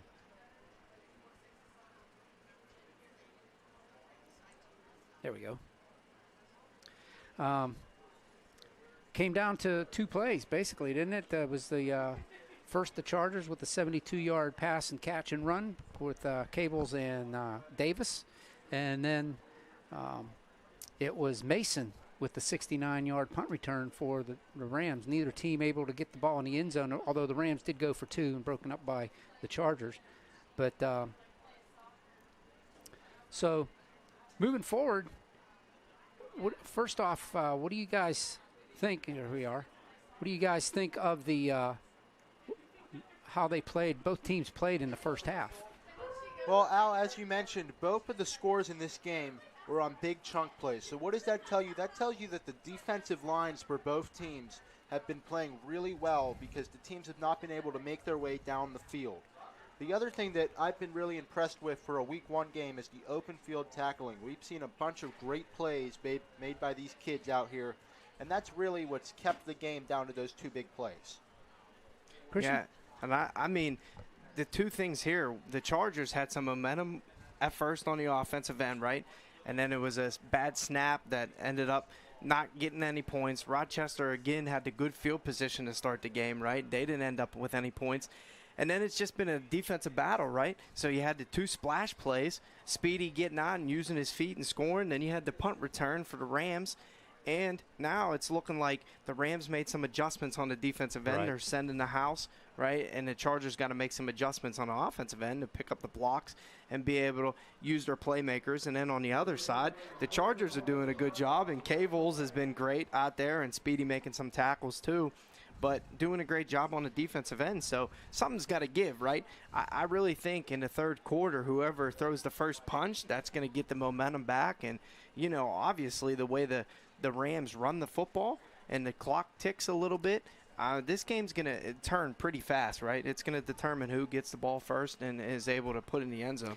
You make a great point. I think the pressure's more on the Rams to maintain possession and move the ball because they don't have that big sudden offense, you know, that the Chargers have the capabilities of doing that big play offense. So I think the Chargers can sit back and wait for their time, their play, and make the play and get the score. Yeah, but then again, this is how the Rams want to play the game. Exactly. This is what they want to do. They expect to be in this pressure situation where they're in a close game. Right. They got to run the ball. They got the Chargers where they want them, but the Chargers still have the ability to execute here, and they can do great. I'd like to see the Chargers go back to those wide receiver screens and go more maybe like a look where they got a tight end running a seam up, and then they have a wide receiver screen on one side, and then Cables makes the decision based off where the guys in the middle bite, and then you go from there. You can get a big play, you get the momentum, and then that's your ball game. How much of this do you guys think is broken down to first game jitters, especially for the Chargers? I mean, they have a lot of players that haven't played varsity football before in WPIL. So, I mean, you figure their eyes have to be as big as dinner plates when they came out here in the field. The first time when you go out Friday night lights, now you're on the road, right? Take a little bit of a bus trip. Some of these guys haven't played before. You're all amped up, right? You're excited to go. But, you know, I think they calmed down now. They finally got through this first half. And now you're ready to calm down. Jitters are out. Try to execute. And I think to go off of what Grant said here, too, let Cavles make some decisions here. Let him use his veteran leadership, his IQ, right, and let him use his playmaking ability. He can use his feet. He should get on. He should scramble a little bit. He's got to keep these plays alive for the Chargers, especially if they're setting the house at him. And then the other thing, too, I think on the defensive end, they're going to have to find a way to get some turnovers here. You know, change the game a little bit, change the pace. Like you said, it's been playing into the Rams' hands with the pace of the game and the score of the game. So the Chargers are going to have to be aggressive. Well, I'll tell you what, we're going to take a break here. A couple more minutes before the start of the half. The teams are starting to come back out here at halftime here on the OLSH Sports Network. Glad you could join us. And again, I want to extend a welcome to all the Eden Christian fans and the Montour Propel fans. This is Charger football. This is the OLSH Sports Network, and we want to welcome you to our community. Thanks a lot, and we appreciate your players. I'm sure it's been fun in the first half to watch them play, but there's another half to go here tonight, and we'll be right back after these messages for more right here on the OLSH Sports Network. Don't you dare go away.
All right, welcome back here to Rochester, Pennsylvania.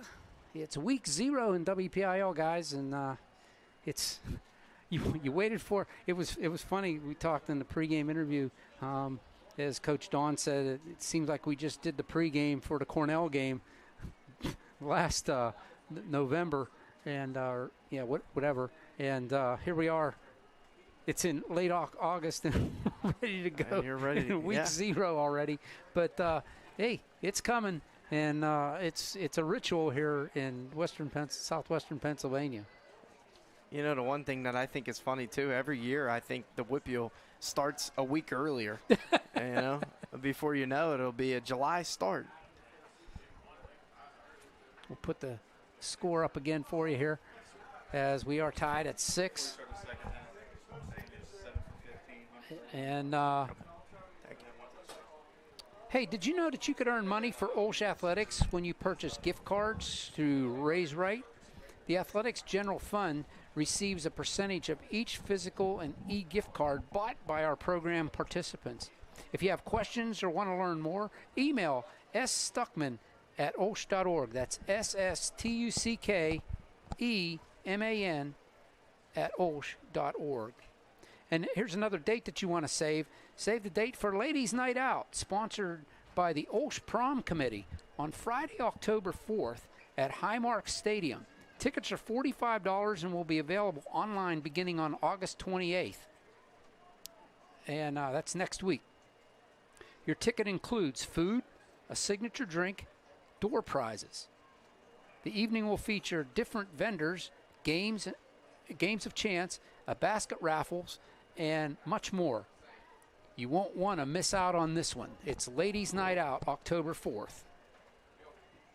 Hey, OLSH parents, you're invited to an exclusive parent social at the school on the evening of Wednesday, September 18th. Enjoy drinks and grub from the Ichiban, where you will get to know fellow OLSH parents like yourself. Stay tuned for more information to come.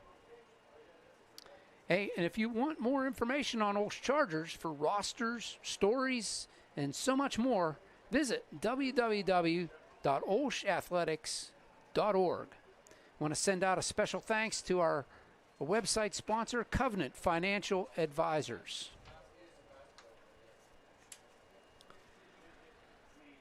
So, Chargers will get the ball as we start the third quarter against the Rams, and I think it's imperative that the Chargers at least have possession and move the ball and ultimately score. I mean, if they don't score, they need to put the Rams deep in their own territory to get the ball. Yeah, no doubt. At some point, you got to play field position here, but you definitely want points. We just got word of some of the stats, but Cavels had 7 completions for over 115 yards, and 72 Speedy, of them on the one. Yeah, and Speedy had 130 yards on a couple catches. So you got to get the ball out to your playmakers, and again, we talked about it. Just make your adjustments. Cavell's got an arm. I mean, and he's got legs. He can save some time, get out of the pocket, right? Keep the plays alive and make some big-time plays. But he's got to take that opportunity when it's there. Well, the problem with that is that we see that the Rams are loading up the box here, and Cables doesn't really have time to throw. So, So what I'd like to see here is that if they were to put Speedy in the slot, and he would kind of hide in there, and then when everyone comes, he just kind of escapes out of there. You get him the ball, he's open, and then he's gone. Right. That's what I'd like to see the Chargers do. Right. Some quick hitters here. Get the ball out early. Yeah, especially like you guys say, especially if they're crowding the line on the defensive side. You bust through that line. Yeah, it might be tough getting through, but the Chargers are quick enough. If they get through that line, they might have 1 or 2 guys to beat. Right. I think too. Also, we can see some play actions, get him rolling out to his, right, so he's comfortable throwing downfield and his shoulders are square, and then he can keep if he wants to and pick up a couple yards. Chargers back in action next week. Make the trip down to McDonald, Pennsylvania, as they face the Rangers. This time it's not a section battle. It's just I call it pregame. I mean, yeah, you want to win these games, but these aren't the crucial games. You need to win your section games. And for the Chargers, this is just like, think about it. They didn't even have a scrimmage this year. So a lot of these kids not only haven't played varsity before, but they haven't even played against another team. I mean, at least in the scrimmage, at least you're going up against somebody else. Their scrimmage game, I believe it was against Sarah Catholic, was canceled and never made it up. So this is their first action against somebody else other than somebody that's not wearing purple and gold across from them.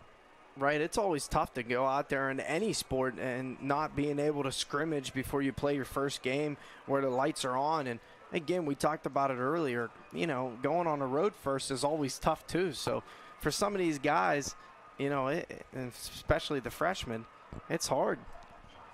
Well, you can look at I'm going to try to be a glass half full kind of guy. The upside to that is they're playing their first 2 games in hostile territory. Right. So if they can weather these first 2 weeks, I think it bodes well for the Chargers. Here we go.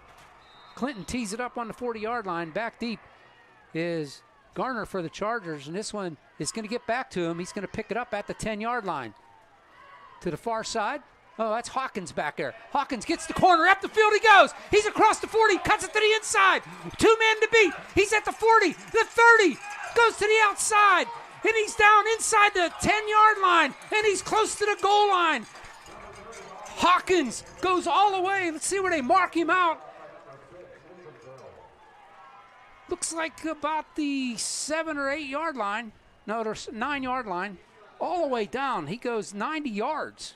Yeah, what an incredible play there. Zigging and zagging his way through the kickoff coverage, but he kind of just ran out of gas at the end there. He probably could have had it, but he was ready to get down. And how about Ty?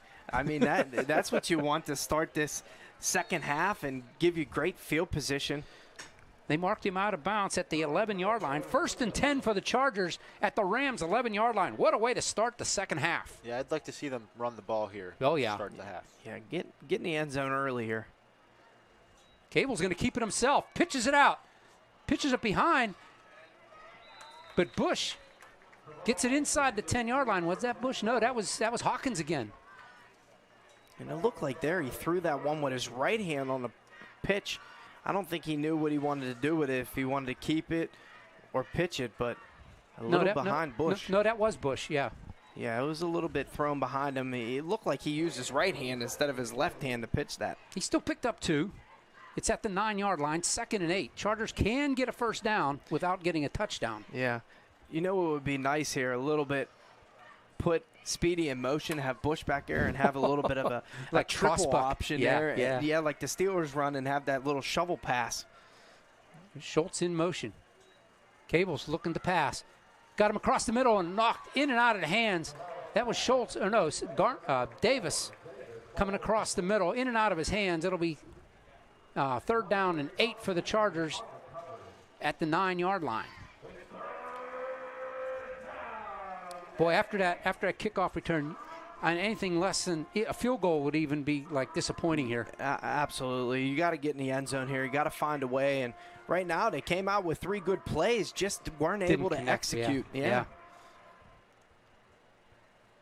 Twins to either side. Bush in the backfield with Cables from the 9-yard line. Schultz in motion again. To pass Cables across the middle. They try the same play. That one, somebody got a hand on it. Knocks it out of bounds, incomplete, and it's 4th down. Let's see if Altmark comes out or if Coach Militzer decides to go for it here. And if they don't, they have the Rams back deep in their own territory. It looks like the Chargers are going to keep the offense out there. Yeah, I'd go for it here.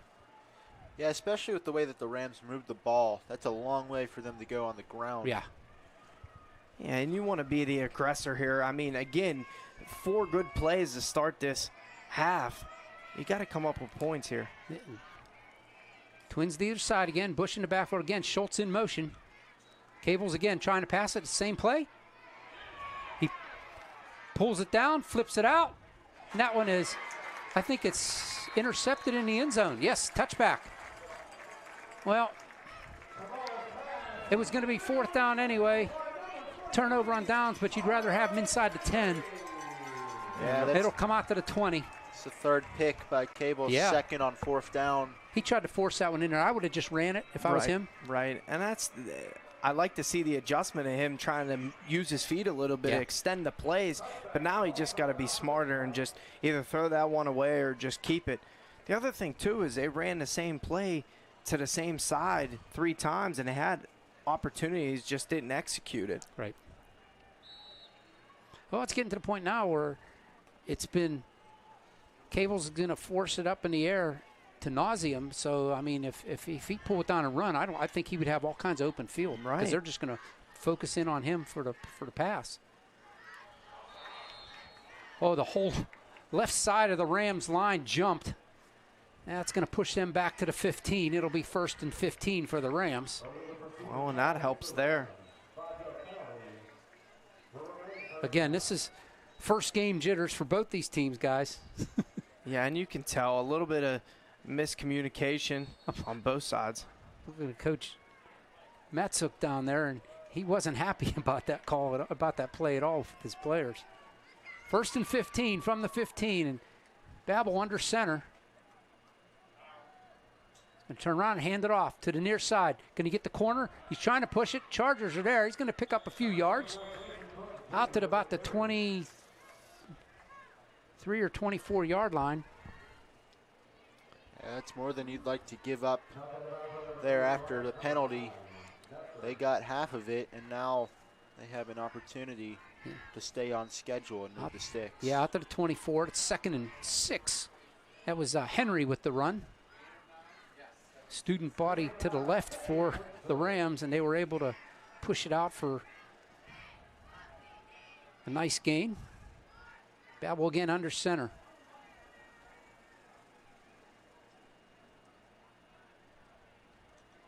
Turn around, quick hitter up the middle. Nothing doing right there at the line of scrimmage. Maybe 1 yard to the 25. It'll be 3rd down and 5. And that's all you want to do there if you're the Chargers. Just wrap up and be able to tackle. Keep them in behind the sticks here, but a big 3rd down. 3rd down and 5 from the 25-yard line. Just underway here in the 3rd quarter.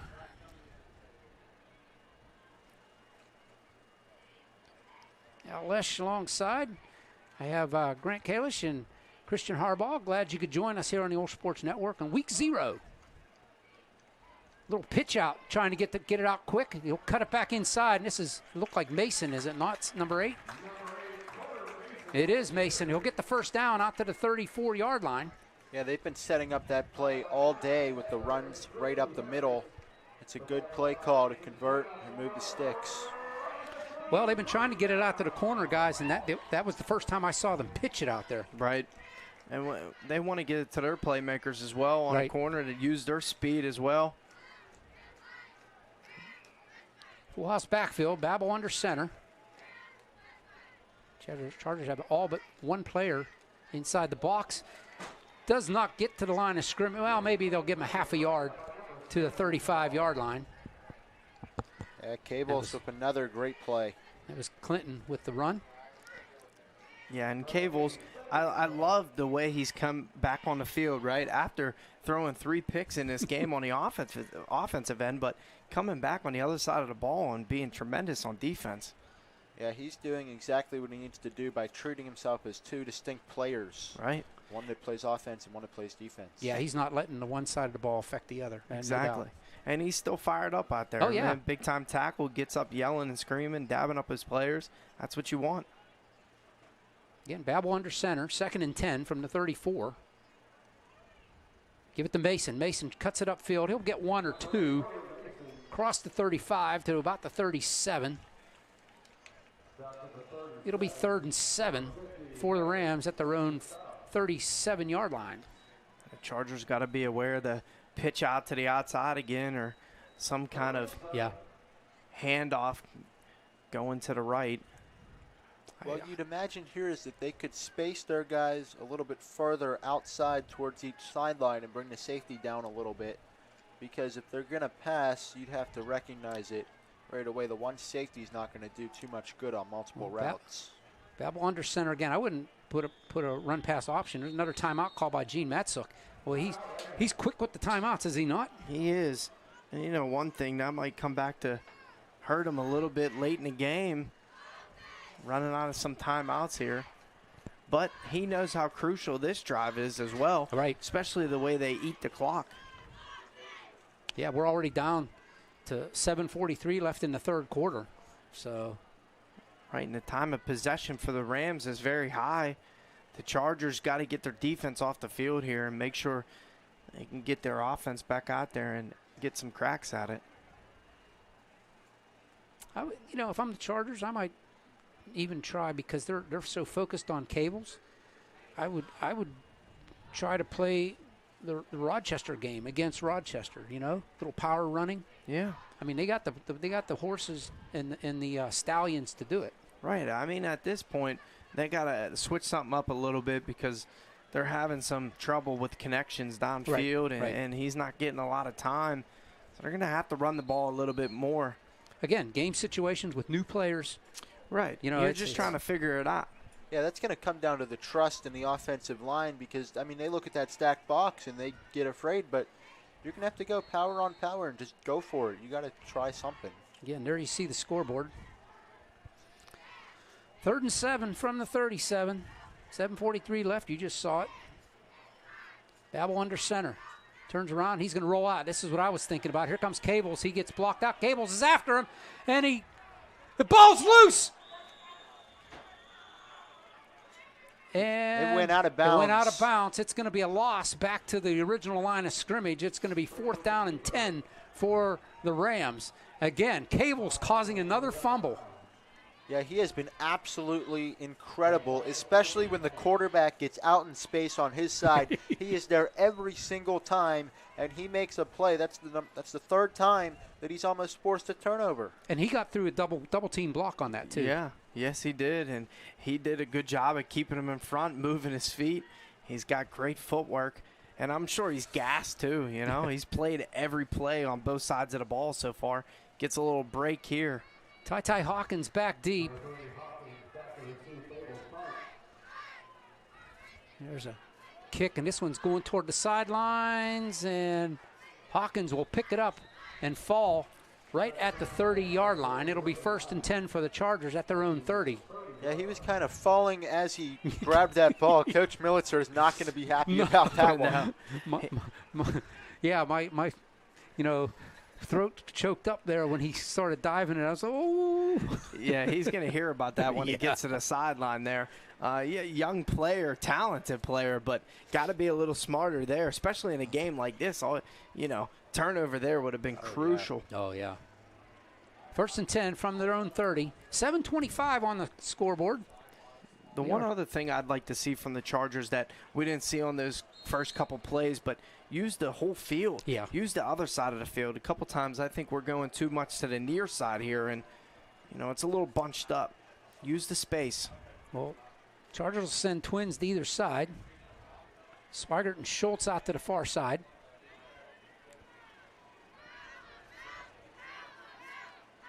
Anderson, little shovel pass. Gets the ball. Can he get the corner? Cuts it outside. There's a flag. This one's coming back. Anderson gets knocked out of bounds up around the 38-yard line, but I think this one's coming back, gentlemen.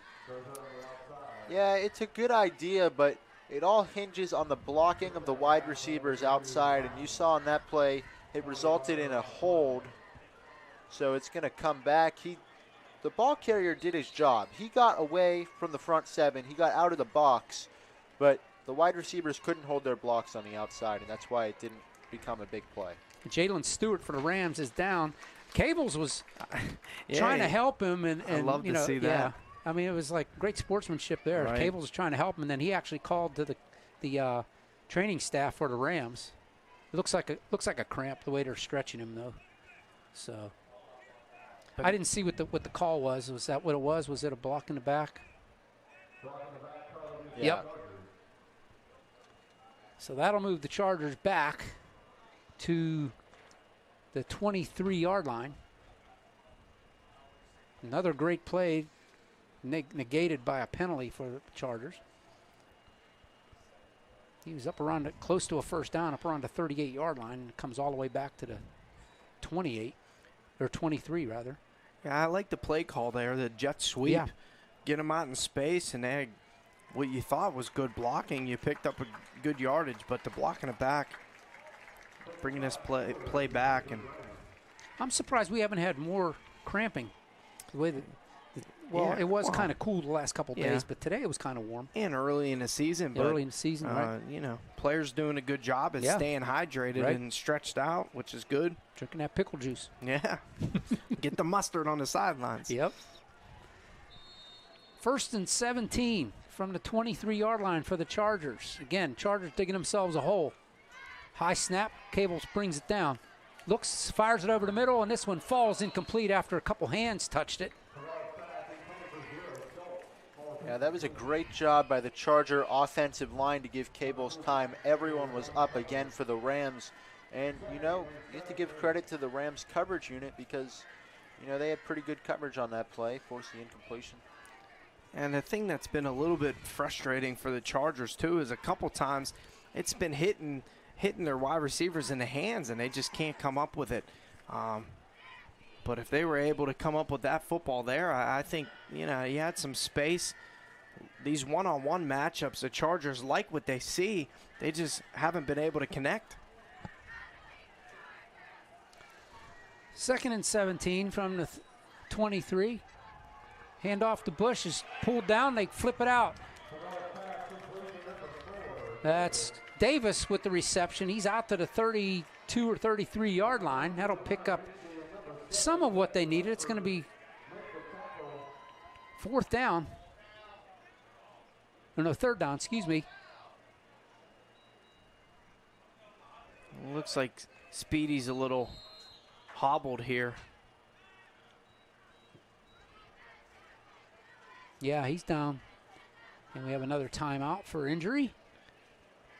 He was trying to fight through it, but it'll be 3rd down and 7 when we come back. Don't you go away. We'll be right back after this message.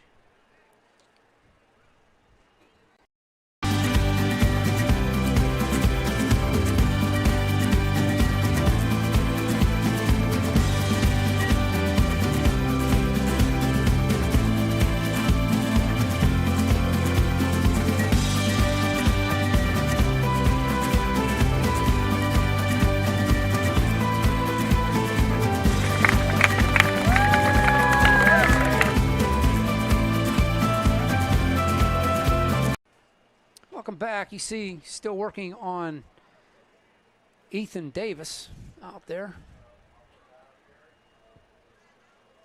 Not sure what the issue is. Yeah, it looked like they were stretching him out a little bit. Now he's back flat on the ground. I don't know if his ankle just got caught up a little bit, or maybe he's cramping a little bit, but I know it was a weird tackle. His leg might have got caught underneath, especially with this high grass. Yeah, he was trying to juke out the defender in front of him. He didn't know anyone was behind him, and he probably got surprised when someone hit him, brought him down. Yeah, it looks like they're working on the lower body. So anyway, our next broadcast is next Friday, 7 o'clock from McDonald, Pennsylvania. We go down to Fort Cherry, take on the Rangers. Week after that is Chargers' first home game on September 6th. Hope to see you out at Moon Stadium.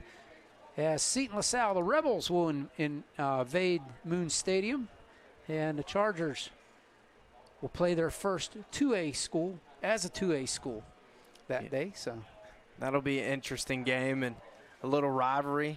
Yeah. Seton LaSalle. So, yep, that should be a fun one. I'll run down the schedule for you in case you haven't seen it. After Seton LaSalle, Chargers will travel to South Allegheny on Friday the 13th. Friday, September 20th, Ligonier Valley. By the way, South Allegheny will be their first section game. South Allegheny, the second section game, will come to Moon on the 20th. September 27th, Chargers travel to Apollo Ridge for another section game. Then, not on a Friday, but October 5th is homecoming against South Park at 1 o'clock in the afternoon that Saturday. So this is looking kind of more serious than I originally thought. The Chargers come back the following Friday on October 11th to play Steel Valley at Steel Valley out there. The Ironmen, that's a nice field out there in Homestead. They're helping him up, and looks like he's coming. He's not putting any pressure on No, that right leg. That's not good. Then Shadyside on October 18th at home, 7 o'clock. And then Friday, the final regular season game, Friday, October 25th, Chargers will travel to Dormont and take on Keystone Oaks at Dormont Stadium. And they're going to put them on the cart and probably take them. I don't know, we're going to take him to the locker room or somewhere and check him out better. Yeah, you absolutely hate to see it, His mom down there on the cart with him. especially week 1 here. He was one of the few guys that survived the entirety of last season for the All right, Chargers. here we go. 3rd and 7 for the Chargers from the 33-yard line. Schultz in motion. High snap. Cables brings it down. He'll step up. He'll flip it out. And he's got his receiver, Ty Hawkins, in Ram territory at the 36-yard line. They're going to mark him at the 35. 1st and 10 for the Chargers. That's exactly what the Chargers needed. They finally hit their pass. They got in space, and now I think they're going to go and build off that momentum. That was a great job by Cables to keep the play alive. He stepped up in the pocket as the pocket was collapsing and finds Ty over the defender, and a great catch by Ty. And it looks like here they're bringing, they might be taking Speedy to the hospital or something here. They got the cart down there, looking maybe, like they're going to put him in the cart. Let's hope he's not got a broken leg. Yeah, I know. That happened last year with Greer. Bush will get the ball to the far side. He cuts it upfield. It's like big arm pulled him back, but he's still full forward for a couple yards. Chris Bush gets up to about the 33-yard line. And this was the momentum we seen a little bit on that first drive in the first half, and see if the Chargers can keep it going. I thought they were going to go with the hurry up again, but slowing it down a little bit here. Cable's getting the calls from Coach. Under 5.5 to go here in the third. We're tied at 6. It's 2nd and 8 from the Ram 33-yard line for the Chargers. Bush in the backfield. Twins to either side. Ty in motion. He gets the little shovel pass. He tries to cut it up and brought down in the backfield. Great tackle there. Yeah, that was a lot of penetration there from the Rams, and Ty had nowhere to go. Yeah, he tried to cut back and find that hole there, but just couldn't get through the middle. I think that was Rosado with the tackle. It's 3rd down and 12 for the Chargers from back at the Rams 37-yard line. See if Cables and his offense here can pick up a 3rd and long. He's got to extend the play, and you know this is passing territory, and you know the Rams are bringing the pressure. I think the Rams have to take another timeout. Nope, Chargers going to take a timeout. And this is a good call here. This is a big drive. You want to be able to try to maybe pick this up here, and even if you pick up a handful of yards, maybe you go for it on 4th down. Keep the drive alive. Yeah, especially with how this game's unfolded, you don't know how many drives are left. Right. Yeah, 4:25 left in the third. This is third. I think it's 4 down territory for the Chargers now. Yeah, I would agree too. I mean, you're not going to punt it here. No. No, they're not going to punt it. I mean, Altmaier could technically hit it from here. He has the leg, but that's so low probability. They might not give that a especially try off grass. here. If it was on turf, I might think about it. Yeah, 100%. And I think it's early in the season too. You want to be aggressive and see what you can do. But, I mean, the last couple plays, the Chargers are figuring it out a little bit. But Cables definitely just has to keep the play alive and use his feet, scramble a little bit. And remember, neither one of these coaches are really expanding the playbook. Both these coaches are using the vanilla playbook right now. So they're not going to show anything. They're not going to show anything to the section. That's for sure. And I don't blame him. Well, here we go. 3rd and 12 from the 37. Cable's in the shotgun, and there's a penalty flags all over the place. Offsides against the Rams. That'll make it 3rd and 7 from the 30-yard line. I'd like to see the Chargers Or from the 32, rather. run the ball here and then go for it. Yeah. Get some yards, and then you Especially- can either run or Right. throw. Especially now after that penalty. After the penalty.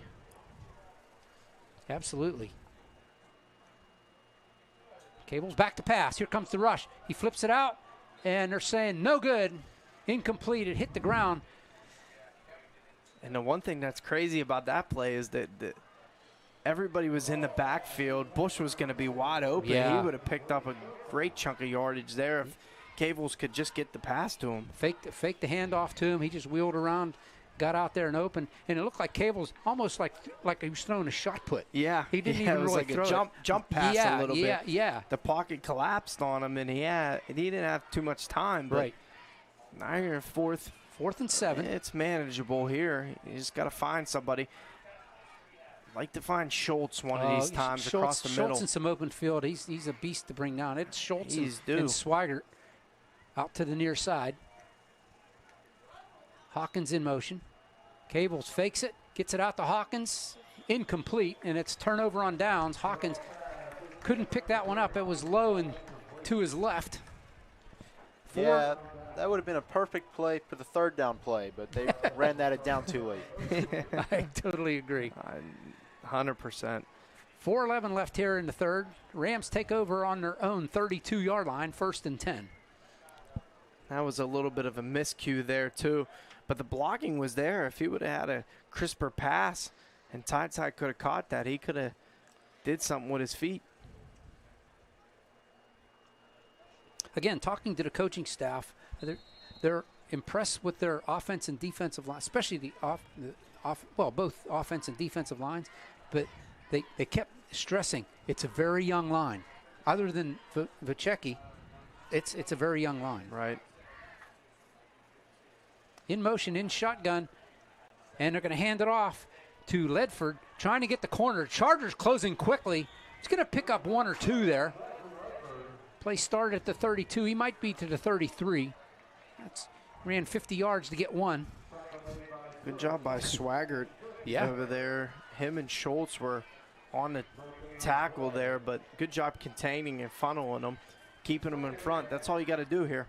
Yeah, and then the textbook hit to finish it off. Owen Nestor closing quickly there. The safety. I was told keep an eye on him. He likes to hit. That's all he talks about. I want to hit somebody all He'll week. love guys like that. Yeah. They're saying no gain. 2nd and 10. In motion was Lions. They'll hand it off. Hit after a gain of about 2. Was that Mason? Yes, Mason with the carry. Picks up to the 35. Give him 3. It'll be 3rd and 7 for the Rams at their 35-yard line. So now Rochester goes with back-to-back plays in which they go outside. And it's interesting to see if you wonder, are they trying to do that to push the tempo a little bit? Or are they getting tired of just jamming the line? Because the Charger defense is pitching a shutout. Those 6 points were on special teams. They are big hogs up there in front. It's going to be hard to push them out of the way, so I understand them trying to go wide. But the Chargers have the speed to do it, to contain. It's over the head and back, all the way back. And brought down by Jake Boehm, finally, all the way back to the 20-yard line. So what goes around comes around. It happened to the Chargers. It happens to the Rams. So it's 4th down and forever. That was a good break for the Chargers there.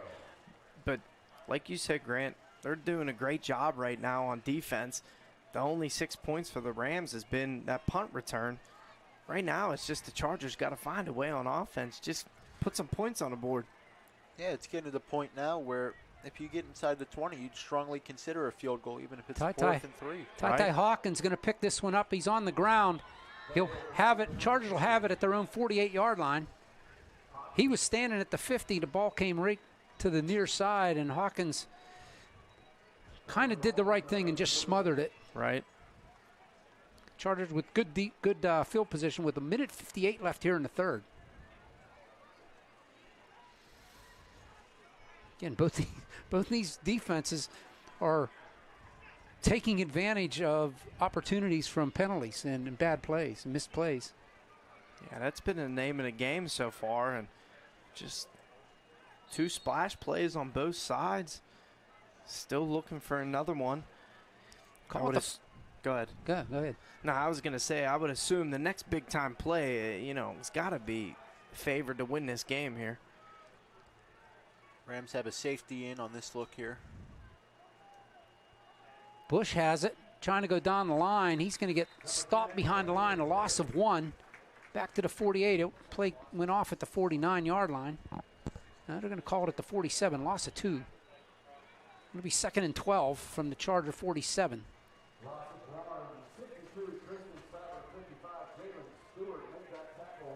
Stewart with the tackle. Chargers got to figure something out here on offense. They just need one play. I mean, they're one play away from changing this whole game. I see Stewart that made the tackle. He comes off the field and he's stretching. He's starting to cramp up. 2nd and 12. Cable's in the shotgun, looking to pass. Down the field he goes. He's got a man open and can't come up with the ball as Anderson. So right there on that play, Rochester went back to the cover 0, and Cables took advantage of it, but once again, just not hauling in the ball. And he had a great blocking up front, too. Cables had enough time with that 0 coverage by the Rams and just went in and out of Anderson's hands. Yeah, and Anderson was behind the defense. Right, and you feel for him because, I mean, if he catches and comes up with that and he stays on his feet, he might be in the end zone for 6. Great thing happened between play here. Anderson and Cables met up, and Cables patted him on the helmet like, hey, don't worry about it. We'll get it. Next play. 3rd and 12 from the 47. Cables again to pass. Here comes the rush. Flings it down the field. And that one's knocked out of the air. Great defensive play there by Mason. Trying to hit Ty Hawkins. It falls incomplete, and it's 4th down. Chargers have to punt here. Yeah, I'd say Mason's made the 2 biggest plays on defense for the Rams, being that play and the open field tackle on Speedy earlier in the game. Hawkins. And those have both prevented scores. Hawkins hobbling coming off the field. I don't know if he's going to make it. Yeah, he is. And you hope he's okay, too. I mean, that's 2 of your biggest playmakers right now. And we know last year how big of a nightmare it was for injuries. Losing, your top guys to injuries. Altmaier gets it away. It goes out of bounds. No return. It goes out of bounds right at the 20-yard line. 1st and 10 for the Rams. A smart play there, kicking it away from Mason. Yeah, and that was a good kick by Altmaier, and that's what you want. And right now, I mean, the Chargers are going to have to come up with another big stop on defense. 55 seconds left in the third. I thought there'd be a little bit more scoring than this today, but both defenses are coming up strong, and Charger just missing on several plays. Yeah, it's just a couple minor tweaks and just a couple times just catching the ball and being able to make a play, but they're right there. I mean, they've had some good opportunities. Last year, these two met, opening game of the season, and the Rams won at 36-12 out at Moon. Looks like they might repunt this for some reason. Oh.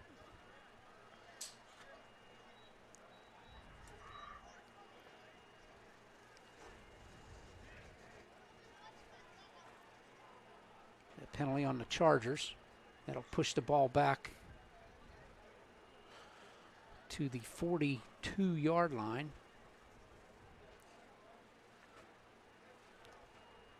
So Mason now will stand inside his 15. Altmaier stands back inside his 30. He'll get it off probably about the 32-yard line. Illegal procedure against the Chargers. And now you're going to need Patty to get a hold of another one here and keep it away from Mason out there. Mason, and also Ledford back is the short man, and I think the Chargers are going to call timeout. Yeah, they didn't like Ledford running around back there, I don't think. worried for some kind of trickery on the punt return, because that's what Rochester really needs to get something going on offense. That's where they got their lone score. So this is a big opportunity for the Rams. Who do you say the timeout was? I thought it was on the Chargers, but did the Rams take that timeout? I don't know. I don't know. They don't have them on the scoreboard here. The PA announcer said something.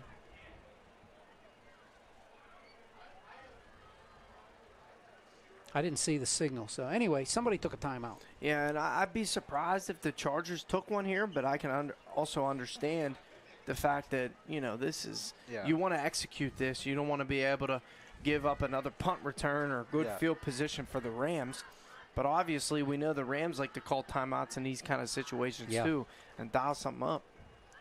I'd like to see him kick it out of bounds again. Just don't even worry about this. So Mason's going to set up just inside the 25-yard line. Altmaier gets it off. High short kick. And that goes out of bounds at the 40-yard line. So the Rams will improve by 20 yards on the 2 punts. That's a tough break there for the Chargers. Almost blocked there. Yeah. Good thing Altmaier got it away. So the Rams will take over at their own 40-yard line with 49 seconds left here in the third.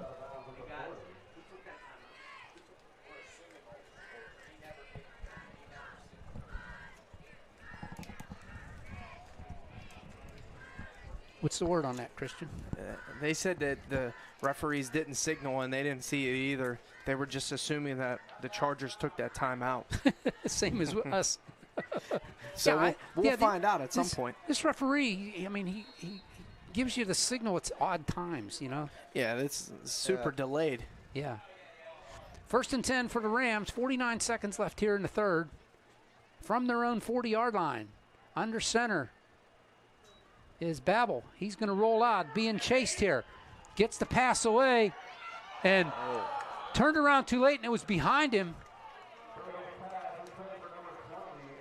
And that was intended for Jalen Hemmer.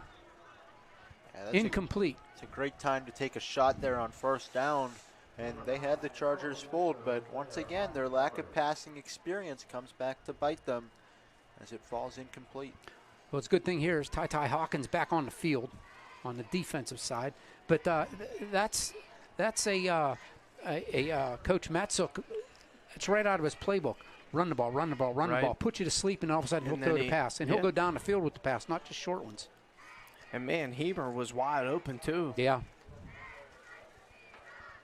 In the shotgun is Babel, 2nd and 10 from their 40-yard line.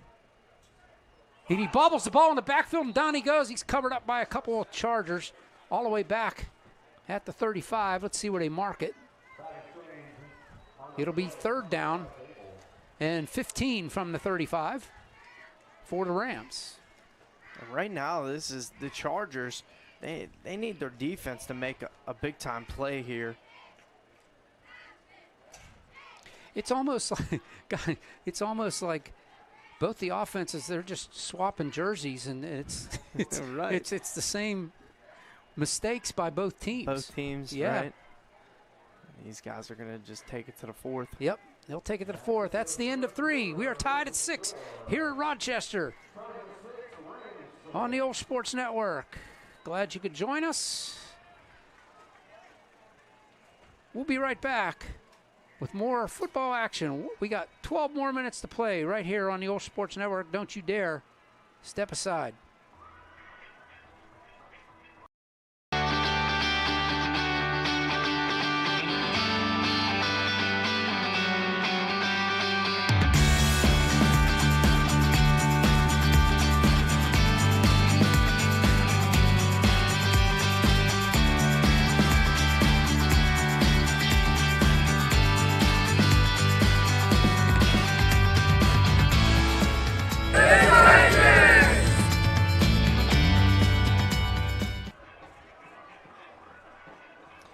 Back here in Rochester, OLSH, Christian Harbaugh, Grant Kalish on the call. I want to thank Ryan Parker on the camera for us doing the work. Thank everybody back at OLSH supporting us. Heather Parker, Coach Mack, All the folks back there. Phoebe Chrislick, all the gang. Yeah, excited to be back and get football season underway here. Yeah, my wife says, I'm not going to see you anymore for a while, am I? I says, no, football season started, Yeah. and then it's basketball season. Yeah, you go into baseball, softball, But- and it just never ends. Yeah. That's the fun of it. So the Rams have 3rd and 15 from their 35 as we start quarter number 4. Babel will go under center. Hand it off, go to the near side, trying to cut it back up the middle. Get up to the 40. He'll get 5 of those back to the original line of scrimmage. I believe that was Clinton on the run. And he's hurt. A couple of Chargers bending over, trying to help him, but he's laying down. Now they're telling him to stay down.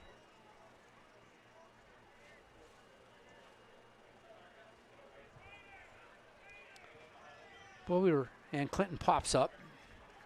Might have got the wind knocked out of him there, the way he went down. That's a scary thing. If you've never had that happen to you, Right. it's like First time it happens, you're like, it's like where's the air? There's no air. yep. Gone.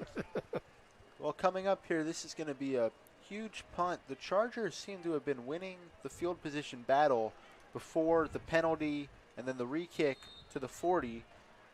And now the Rams have an opportunity to pin back the Chargers and retake that all-important field position battle in a low-scoring tight game. Well, Ty Hawkins going to set up right around his 30-yard line. Babel's back at his 30. How about a blocked punt? Oh, that would be awesome. High snap, brought down. Babel gets it away. The line drive kicking it away from Hawkins, and it's going to go out of bounds at the 25-yard line, 26-yard line, and Chargers will take over there. And again, another smart move by the Rams now to kick it away from Ty. Guys, I was just thinking, we were talking about how young, a lot of freshmen playing. Chargers breakdown, look at the rosters that you have there. They have 9 seniors, 8 juniors, 11 sophomores, and 13 freshmen on this team. So this is a very young team. But the cool thing is their seniors are great leaders. So they got some great senior leadership with this young team. Yeah, it's like the ideal combination here. Exactly what you would want in a team. And, you know, with so many freshmen, it makes sense that they're not clicking on all cylinders here in the first game, especially with having no scrimmage. So the team will get better as the year goes on. And don't forget, I keep getting told we have a dynamic running back going to be playing in the Fort Cherry game. So, yeah, that's what the Chargers have been missing here at ground game. Trips to the near side. Cables wants to pass again. Here comes the rush. He's going to dump it off. Trying to hit Bush. Bush wasn't looking, though. It's incomplete. 2nd and 10. The pressure brought by senior Hunter Henshey. And Cables there just kept dropping back. Unless the play was to beat a Bush, I would have just rolled out a little bit. Right, that's what I thought too. I thought he would have made a move, but he didn't pick him up early, and Bush, obviously, and him weren't on the same page there. Right. I mean, if it was a screenplay, it was there, but Bush never turned his back. Again, that's a freshman, so. Right. Not making excuses, I'm just stating a fact. Twins to the far side, 2 in the backfield with Cables on a 2nd and 10 from the 26 here in the 4th quarter. And the Chargers all jump. And it'll be 2nd and 15 from the 21.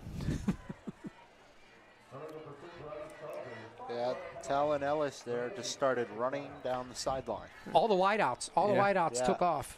And that to me, that's a no-no. You don't go and you should be watching the ball. Right. And when the ball moves, that's when you move. And the Chargers are looking like they're a little miscommunication there. They were trying to flip the formation and weren't set. Obviously, the communication right now has got to be better. All right, Anderson and Hawkins out wide to the far side. And we have a timeout called by the Rams. It better have been the Rams because the coach was inside the numbers when he was yelling. So well, and if if that was right, our count is right, each team has 1 left, as you can see there. just so that you know on our little ticker, each one of them dots underneath the team name, that's how many timeouts they have left. If anything here, though, for the Chargers, obviously you want to keep this drive alive and be able to manage to find some way to get some points, even if it was a field goal. But Right. at the same time, you want to flip the field, so they got to pick up some yardage here and be able to at least not give the Rams great field position if they do have to give the ball back. Right. Yeah, 20 yards followed by a 3 and out, and they're ready to score next time. Yeah, I would rather be punting if I had to punt from somewhere around the 30 or 40-yard line rather than right now if they had to punt from here, he'd be kitting it off at about the 10-yard line. Right, So, and especially the last couple times he's been punting, the Rams almost got a hand on it. getting in there on him. Yeah. The Chargers look like they're wearing down a little bit, too, on that front line. They're going to have to get a good push here with 11 minutes left.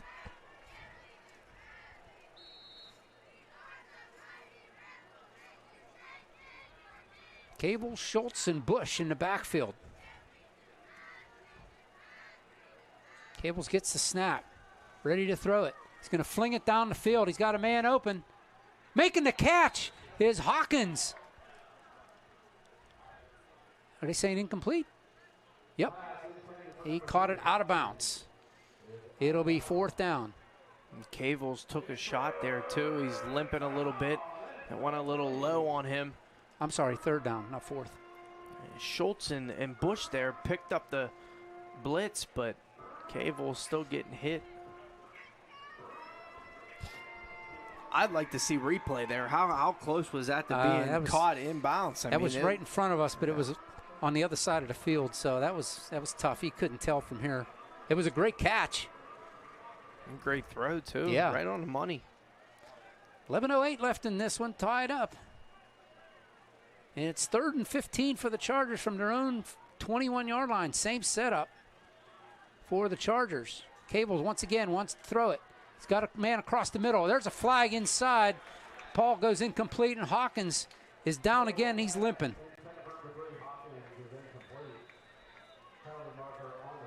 It's in the area of holding, but I don't know.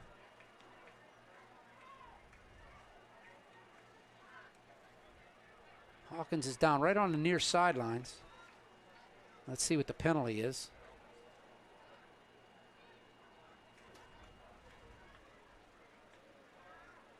I don't know what that signal was.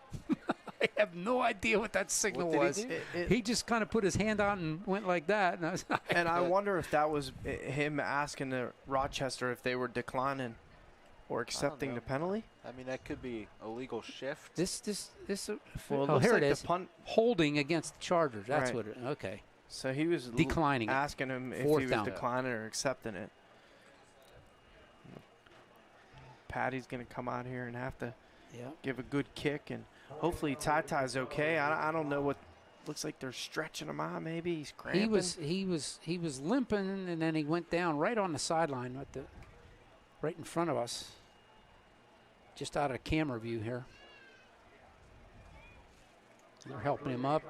I think he's going to be okay. I think it was just a cramp. Yeah, had to have been. He's running across the field. There you see on the left-hand side of your picture there, the training staff jogging across. So 4th down. This is not what the Chargers wanted with 11:04 left here in the 4th, guys. Yeah, who would have thought the biggest play of the second half is going to be this punt thus far? Yeah. Because the field position at this point is so key. He needs a good punt. If I'm the Rams, I'm bringing the house. Yeah, and I'm sure they are. You got Mason back. Good snap back. And this one's going to go out of bounds. Yep. Right around midfield. Let's see where they mark it. Oh, wow. They're giving him a really good spot. Wow, yeah. 44-yard line of the Chargers. This is reminiscent of the first the kickoff. That was about 10 yards shorter than we thought it was going to be. Yeah, it crossed. I was thinking maybe like the 47, 48-yard line. The guy marking it, you know how they walk with the hand up, and they're looking for the official back by where the guy kicked it to say, okay, it went out of bounds there. Right. But there was nobody back there. He was looking, but there was nobody back there. He just kind of said, okay, I'll stop here. First and 10 for the Rams at the Charger 44. 10:59 left in a tied game. Babel with a full house backfield is under center. He's going to hand it off to Clinton, trying to get the outside. He's going to get a couple yards. The ball's loose, out. and the Chargers have it. Chargers have it, a fumble. Chargers have forced a couple, and the Chargers have it. That's one way to get a first down, all the way up at the 40-yard line. First and 10 Chargers. Well, I guess the fourth time's the charm, right? That's the fourth time the Chargers have been close to getting a turnover, and now they have flipped the field position. And I'd imagine that this momentum should carry over to points. And we kept talking about it. We wanted to make sure that at some point the defense has been spectacular so far. They've had to come up with one of these turnovers, and there they do. And hopefully the momentum shifts here, and they can find a way to get the ball in the end zone. 10:51 on the clock. First and 10 at the Charger 40-yard line. Cables comes back out to run his offense. You got to run the ball here. You got to find a way. But put the ball in Schultz's hand, maybe on a jet sweep here. Schultz and Swigert out far to the far side. They're going to hand it off. No, Bush. Oh, he had Schultz in a crossing pattern. In and out of his hands. Incomplete. Second and 10. Great play action to Bush. And Schultz was open. There again on a play action, a slant play to Schultz in the slot. And he just drops the ball. I mean, a couple times here, it's hitting their hands. They just got to come up with it. If anything with that pass was just a tad low, but right in and out of Zay's hands. Second and 10 from the 40. Clock stopped with 10:48 left. Same setup. This time, Zay goes in motion. Back to pass. Out of the reach of Tete. Yeah. And at the 50-yard line, that would have been a first down. Could he caught it? But it's third and 10 now. Chargers keep getting nothing through the air, depending on the look. Even if they just have one safety, I'd like to see the Chargers run and then potentially go for it here, because the passing game just has not been working well. Yeah, it's not clicking. Can't find a connection. I mean, they're getting opportunities. It's just not there. You got to look to get the ball to the outside here. I wouldn't mind a little option, with Cables and Bush. From the 40, it's third and 10. Cable's high snap brings it down. Throws it out. That one was knocked down. That was Nate Bills knocks that one out. Incomplete. 3 and out for the Chargers, and Altmaier comes back in, try to play a little field position here. That's what I said before. I would rather be punting from out here than back at the 20, but I'd rather not be punting at all. No. And I thought that they even were thinking about it here, but in a 6-6 game, you can't do it. No, not with 10:40 left. Too much time. Patty got to get a good kick on this. He's got to get one out here. High, down the field, end over end. Caught at the 25 and brought down immediately. Picked up a couple yards, out to about the 27, 28-yard line. First and 10 for the Rams there. Kind of flipped the field a little bit. Yeah, and that's what you need for the Chargers. Again, their defense has been spectacular all night. You just got to find a way. All you need is one way to score. Yeah. No matter what it is. Yeah, that was certainly his best punt of the day, and great punt coverage, too, by the Chargers, getting the tackle right away and not wasting the length of the punt. Yeah, it's been special teams for the Chargers. I mean, that's how the Rams scored on the special teams. Their defense Charger defense has been stellar. Well, both the defenses have been stellar, other than that one play for the Rams. Yep.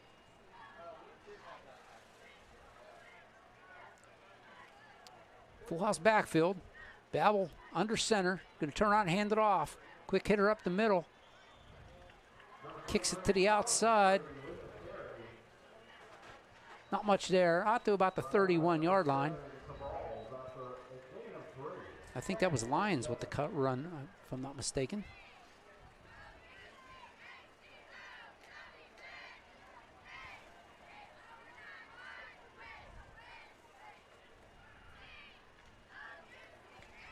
Brings up 2nd and 7 from the 31. Same formation. Babel under center. 3 in the backfield. Well, hand off, coming to the near side, cuts it upfield, breaks one tackle. First down for the Rams out near the 45-yard line. Make it the 44. 1st and 10 Rams. Yeah, that was scary for the Chargers. He was just a little bit away from popping it and going to the end zone. And with the way the offenses for both teams have been going in this game, that might have been enough to win it. Right? Right now, for Yep. the Chargers, I mean, that's the thing. They just can't fall asleep here. Got to be dialed in. Got to wrap up and tackle in the open field. Make sure you keep them behind the sticks here. So from their 44-yard line, 1st and 10 go the Rams. Turn around, quick hitter up the middle. Picks up about 2.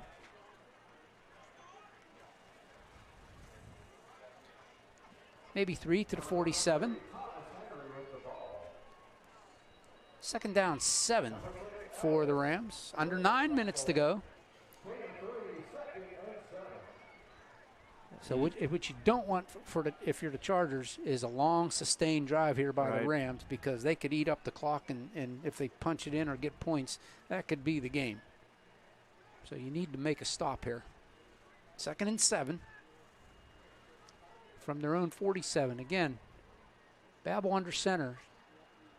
Nothing fancy. They give it to Clinton on the outside, swarmed under by the Chargers as they crosses into Charger territory. Clinton gets to the 48-yard line. It'll be 3rd down and about 2.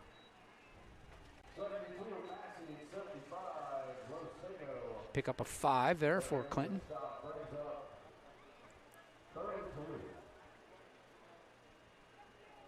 Jason Clinton, only a sophomore. Yeah, he's been pretty good tonight. If it ain't broke, don't fix it. Same play. Quick hitter up the middle. Right there is Bame to wrap his arms around him and say no. He might even lost the yard there. Now they're going to give him no gain to the 48-yard line. It'll be 4th and 2. And if I'm Coach Gene Matzuk, I'm saying send the no, I don't know, maybe not. Well, Babel punts too. Oh, yeah, that's true. Babel does punt. I think they're going to punt this one. Good stand by the Chargers defense. If that's what's happening, I don't know. We'll see. And you just got to be on your toes here. You don't want them to fake it either. Don't fall asleep. Yeah, I certainly think that punting is the right choice here. Well, he's kind of like in punt formation, so back goes Hawkins. Watch a direct snap here. Yeah, you got to be on your toes. Yeah, oh yeah. 22. They're trying delay game. They were trying to draw the Chargers off sides. Chargers weren't going to move. So that'll back them up 4 or 5 yards. So now they definitely will punt, I would think. Right.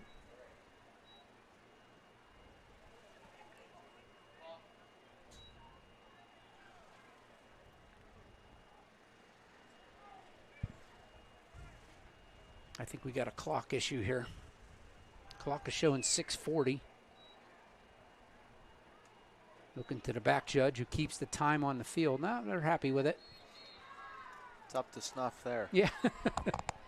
Score 6-6. 6:40 left here in the 4th quarter. The ball, it's 4th and, they're saying 7, but it's 4th and 12 now. Oh, no, it's 7, yeah. Yeah. It was 4th and 2, yeah. My bad.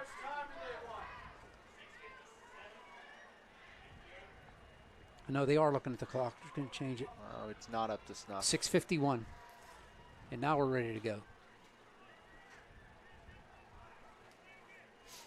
Now he gives the signal for what the penalty was. 4th down. Start the play clock. And start the clock. There we go. Babel stands on his 35. Hawkins back inside his 25. High snap. Babel brings it down, gets the punt away. This one's off the side of his foot, and it goes out of bounds. No, it stays in bounds, and then finally rolls out right around the 20-yard line. Let's see where they mark it. That was one of those, it wasn't a end over end, and it wasn't a spiral. It was just kind of like a wounded duck out there. It got the job done. It did. And for the Chargers, they're going to have to go to the length of the field here. Have to go 79 yards for pay dirt. Well, I'd love to see the Chargers go with a little bit of a no-huddle look here. Has Yeah. nothing really to do with the time, but the problem with a no-huddle is you have to get one first down to get into it, and the Chargers have been struggling to even really generate anything on offense. But I think if they can get that one first down, they should be good if they go no-huddle, and that'll really catch the Rams off guard. And in the first half, when they did the no huddle, it worked. I mean, you got to get to the line quick. Try to use all your options. They got to get back to the run past option here. Get back to those bubble screens. I mean, that was what was working in the first half when they were moving the ball.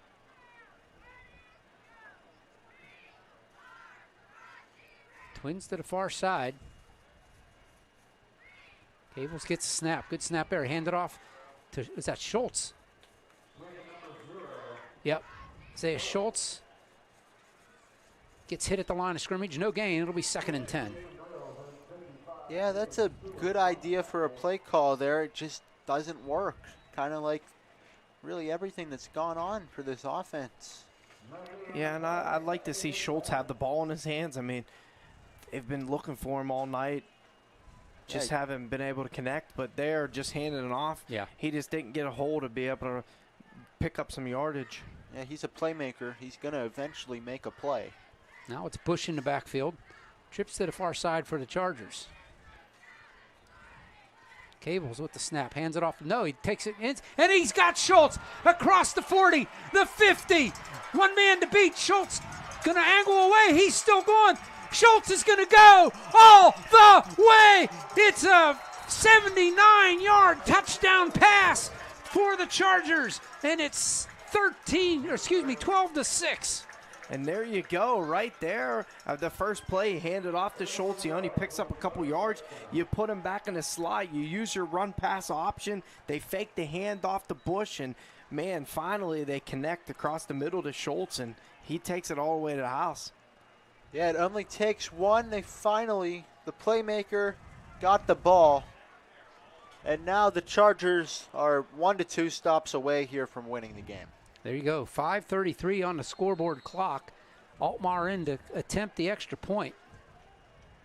And I'll be looking through 2 panes of glass here, so you guys are going to have to help me out on the call here. It looks like they're going to go for 2. Well, they know if they get Cables this here. Going to roll it out. He's going to pass it, and that one's going to be knocked down, incomplete. So the score will remain, and Cables with a little limp as he comes off. And that was a great misdirection play there. It was. They had him wide open in the end zone, just got a hand on it. But Yeah. I like their aggressiveness there, right, to be able to go for it and try to pick up 2 points there, because you know if the Rams score, then they got to pick up 2 as well, obviously, with them not really having a field goal kicker. Sorry about the camera. Battery died. We're changing it. There we are. You didn't miss anything. I think Cables could have ran with that just a little bit more, just been a little bit more patient, make that defensive back make a decision whether to come up or go back, and he probably would have had it. Great call, Grant. But the Chargers have the lead with 5:33 left here in the fourth quarter. 12-6 is the score now. Now the Chargers have to stiffen up their defense and not let the special teams beat them here on this kickoff. Yeah, that's the one thing here. Yeah. Make sure you keep it out of the playmaker's hands. Maybe a little squib kick here. I mean, at this point, we don't want to jinx it, but the defense has been tremendous. So right here, you just got to pin him, keep him in front. Yeah, he's not getting a far run up, so this might not be. No, he is going to kick it deep. Way back, way back. Touchback, that's the way you do it. Touchback for Patty Altmaier. Yeah, that was perfectly executed there. You don't even give them a chance, and they still are pinned way back there. He's been so good tonight, too. I mean, his punts have been crucial. Some of his kicks have been crucial. Here's a little ditty. The scoreboard clock moved. It shouldn't have moved. Yeah. It moved 5 seconds. I'm not going to say anything. Hopefully they don't have you tapped here and listen to the broadcast. Well, we got to come back the next day, play 5 more seconds a game. Well, with 5:28 left, the Rams have 80 yards to go. The Chargers need to make at least one stop here.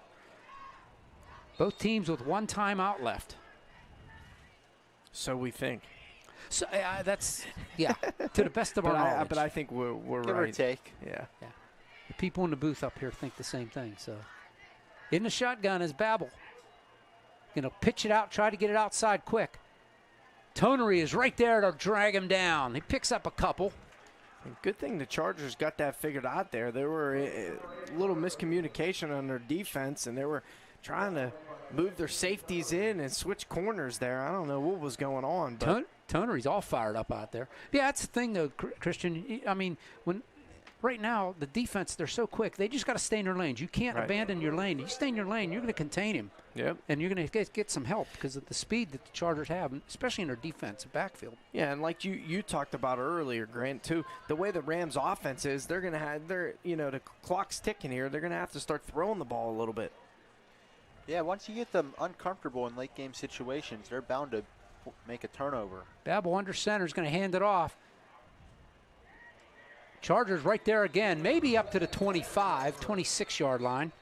That was Ledford again with the carry, and it's going to be 3rd down. Mark him at the 26, maybe the 27.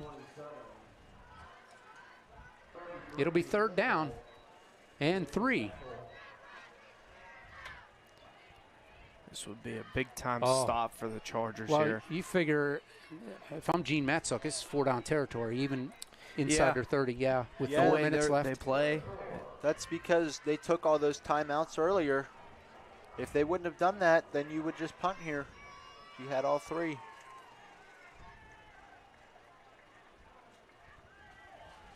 Third and 3 from the shotgun. Babel's going to roll to his left. Look, and he's going to run. He's going to get the 1st down and more. Lowers his shoulder. It's a 1st down out to the 37, 38-yard line, maybe the 39. Let's see where they mark it. 1st down, but the clock will stop while they mark the change and then continue to run. We're at 3:39 right now, and there goes the clock. Yeah, what a great play call. Get your quarterback in space. They really haven't used the quarterback's legs too much throughout this game. Now they'll convert on the 1st down. Now they call timeout. What's the timeout for? And the referee said timeout. I think he said that because the sticks were moved. Oh, okay. Now it's rolling. 3:30 left in this one. 1st and 10 from the 39. Babel looking to throw. Here comes the pressure. He rolls it out. Comes to the near side. He's got some open ground. Cuts it upfield. He's going to be pushed down at the 50-yard line. That's a horrible mark. He gave him 2 extra yards there. He was down at no worse than the Charger 49. It's at the 47 now.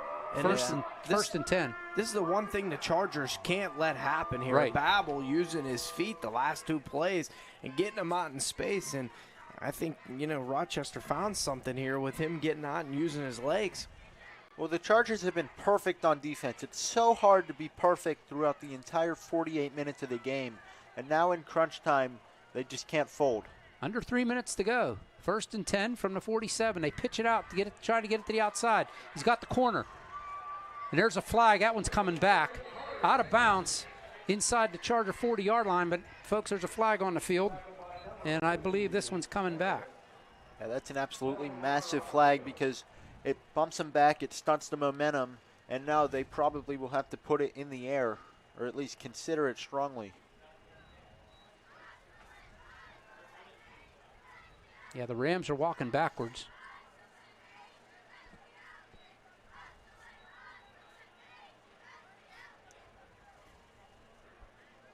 Yep.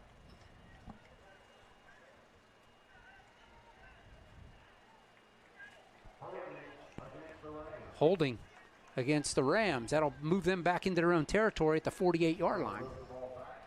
2:39 on the clock. It'll be 1st and 15. That's a spot foul, but it happened 5 yards up the field. So right. I don't know if you change your game plan too much. Isn't a shotgun as Babel? He's going to roll out to the near side, looking to pass. He's going to flip it out. He's got his man. And immediately brought down by Schultz. I think that was Clinton? Yes, Clinton with the catch. Yeah, great tackle, kept him in bounds, clock running still. That was a good job by Schultz there, good wrap up. Picked up 1, so it'll be 2nd and 14 from the 49. Now the more the clock ticks, Babel's going to have to make some decisions, probably throw it in the air. Yeah, I'd imagine they'd at least get him rolling out again, possibly to the top now, with the ball being now towards the bottom. Back to pass, straight back. Here comes the pressure. He's going to roll. He's going to run. And he's going to be pulled out of bounds. That's going to be a horse collar. They called it. It's going to be a horse collar. Yeah, that's what the call is against the Chargers. That's a killer right there, because they had the Rams stopped. All he had to do was push him out of bounds. Push him. Yep. And he's trying to stay in bounds, and Tonery just does what you didn't want to do there. I mean, in Owen's defense, you're just grabbing for something, and you happen to grab yeah, but I think at the point where he already had stepped out by the time Tonery made contact. Yeah, it was very close. I mean, I know the Rams sideline was getting excited, and so were the fans, but it was a close play. If it's the other side of the field, no guarantees it's called. No. Well, that moves the ball up to the Charger 35-yard line. 1st and 10 for the Rams. They get a new set of downs. Can the Chargers here come up with a big defensive stop? I mean, they've been so good all night. Well, we're under 2 minutes to go, so the Rams do have 1 timeout remaining, and the clock is winding. We're under a minute 50 now. So the Rams taking their time, so they're putting their money on scoring quickly here. Yeah, this is just one of these times where the Chargers got to take a deep breath here and just make sure you tackle. Metzl takes his final timeout. 1:35 left. Yeah, the Rams were not ready. I think that's a good timeout there. Yeah, for Gene, yeah. You can't turn the ball over or risk something like that. You have to know what you're doing. 1:35, there's still a lot of time left to make your way down the field. Yeah, they got to be on the same page. And for the Chargers, too, same thing. You got to be on the same page here on defense. You don't want to get beat over the top. Got to make sure you're dialed in, have some coverage. And let me reiterate, the guys on the ends got to stay in their lanes, force the play back to the middle. Don't let them get the corner. I mean, your first job is to get upfield. Don't let them get outside. If they want to go outside, they're going to have to give up 5 or 10 yards to get out there. So make them run that route. So yeah, you almost want to not even go straight ahead. You want to go away from the quarterback. So, yeah, Gene, he just gave the signal. Gene Matzuk is out of timeouts. So no timeouts left, 1:35 on the clock. They have the ball, 1st and 10 at the Charger 35. Chargers do have 1 timeout and a 6-point lead. Here we go. Twins to the far side. Babel in the shotgun. In motion comes Mason. He's got the ball. He's going to option pass, and it's almost intercepted.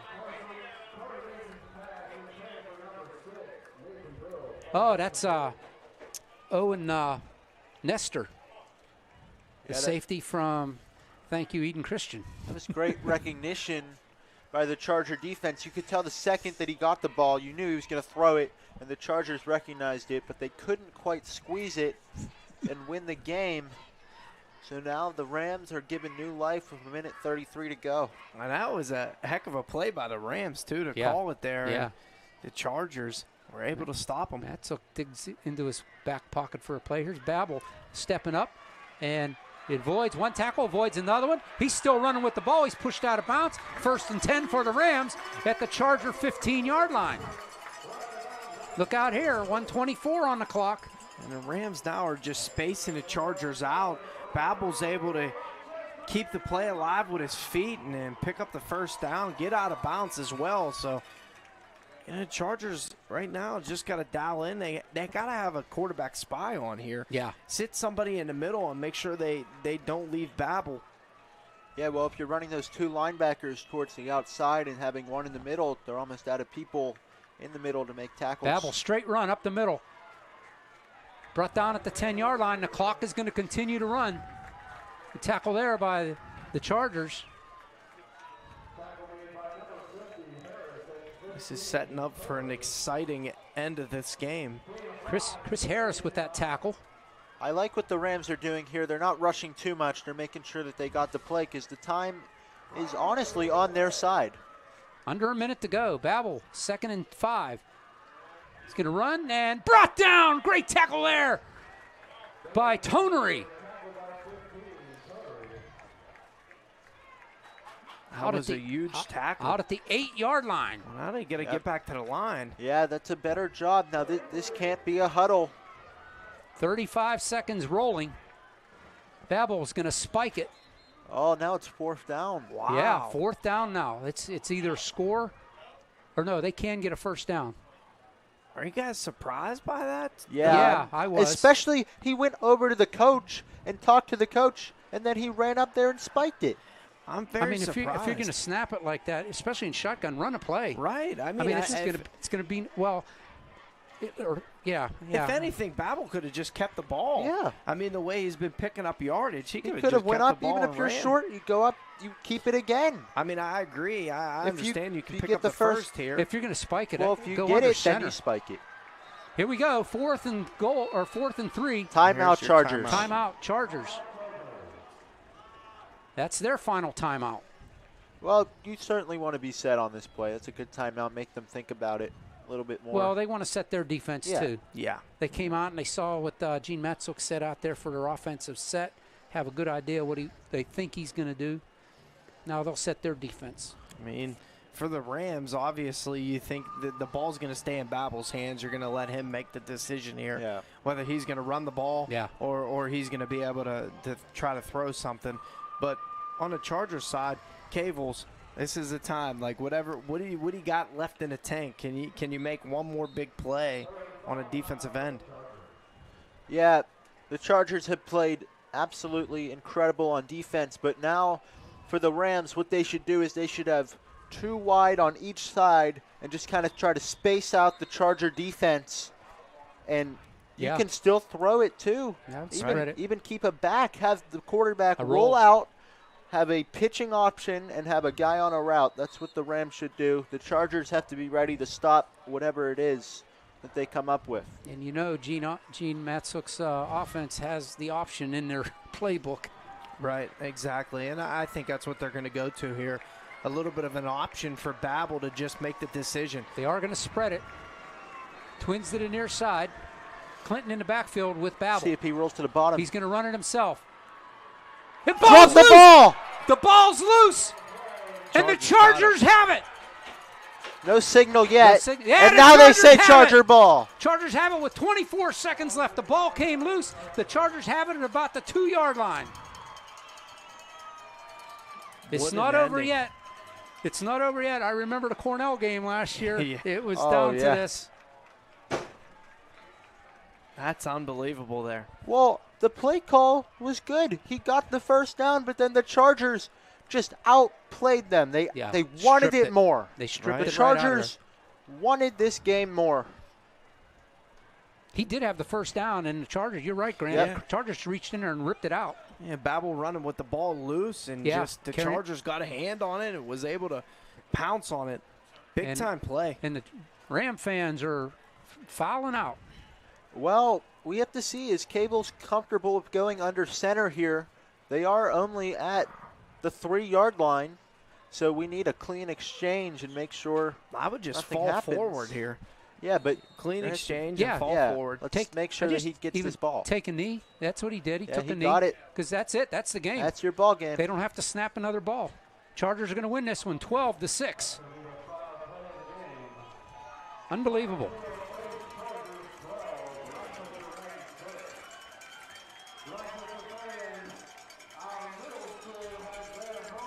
It's a final.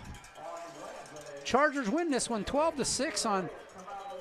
Would you want anything more or want anything less on the opening night of WPIAL football, guys? What a game we had here tonight. That was spectacular.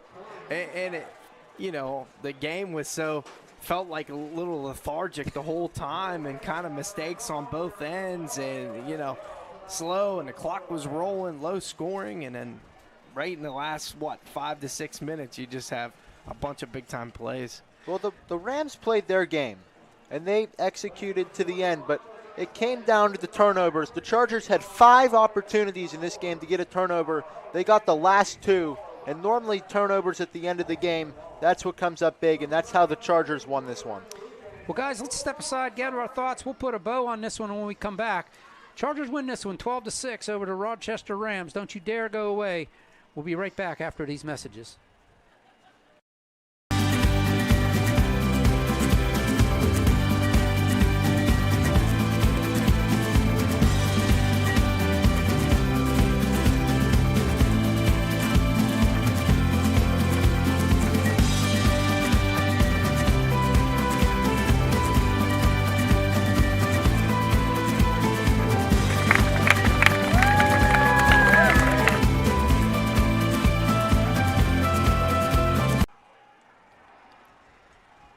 Welcome back to Rochester, Pennsylvania, where the Chargers come into hostile territory, walk away with a victory over the Rams, 12-6.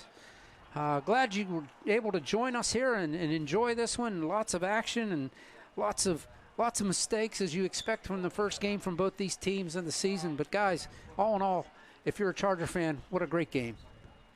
Yeah, I mean, they got the win at the end, and they proved something big tonight. They proved that they can play the gritty style of game and win. You know, coming into the year, you expected the Chargers to do more of the flashy passing offense, air it out, win 35-21, but they proved today that they can win a game 12-6, and that's huge because if you want to go far in this, if you want to win a lot of games, you have to be able to win the games every single way, and they really proved that in the opening matchup today.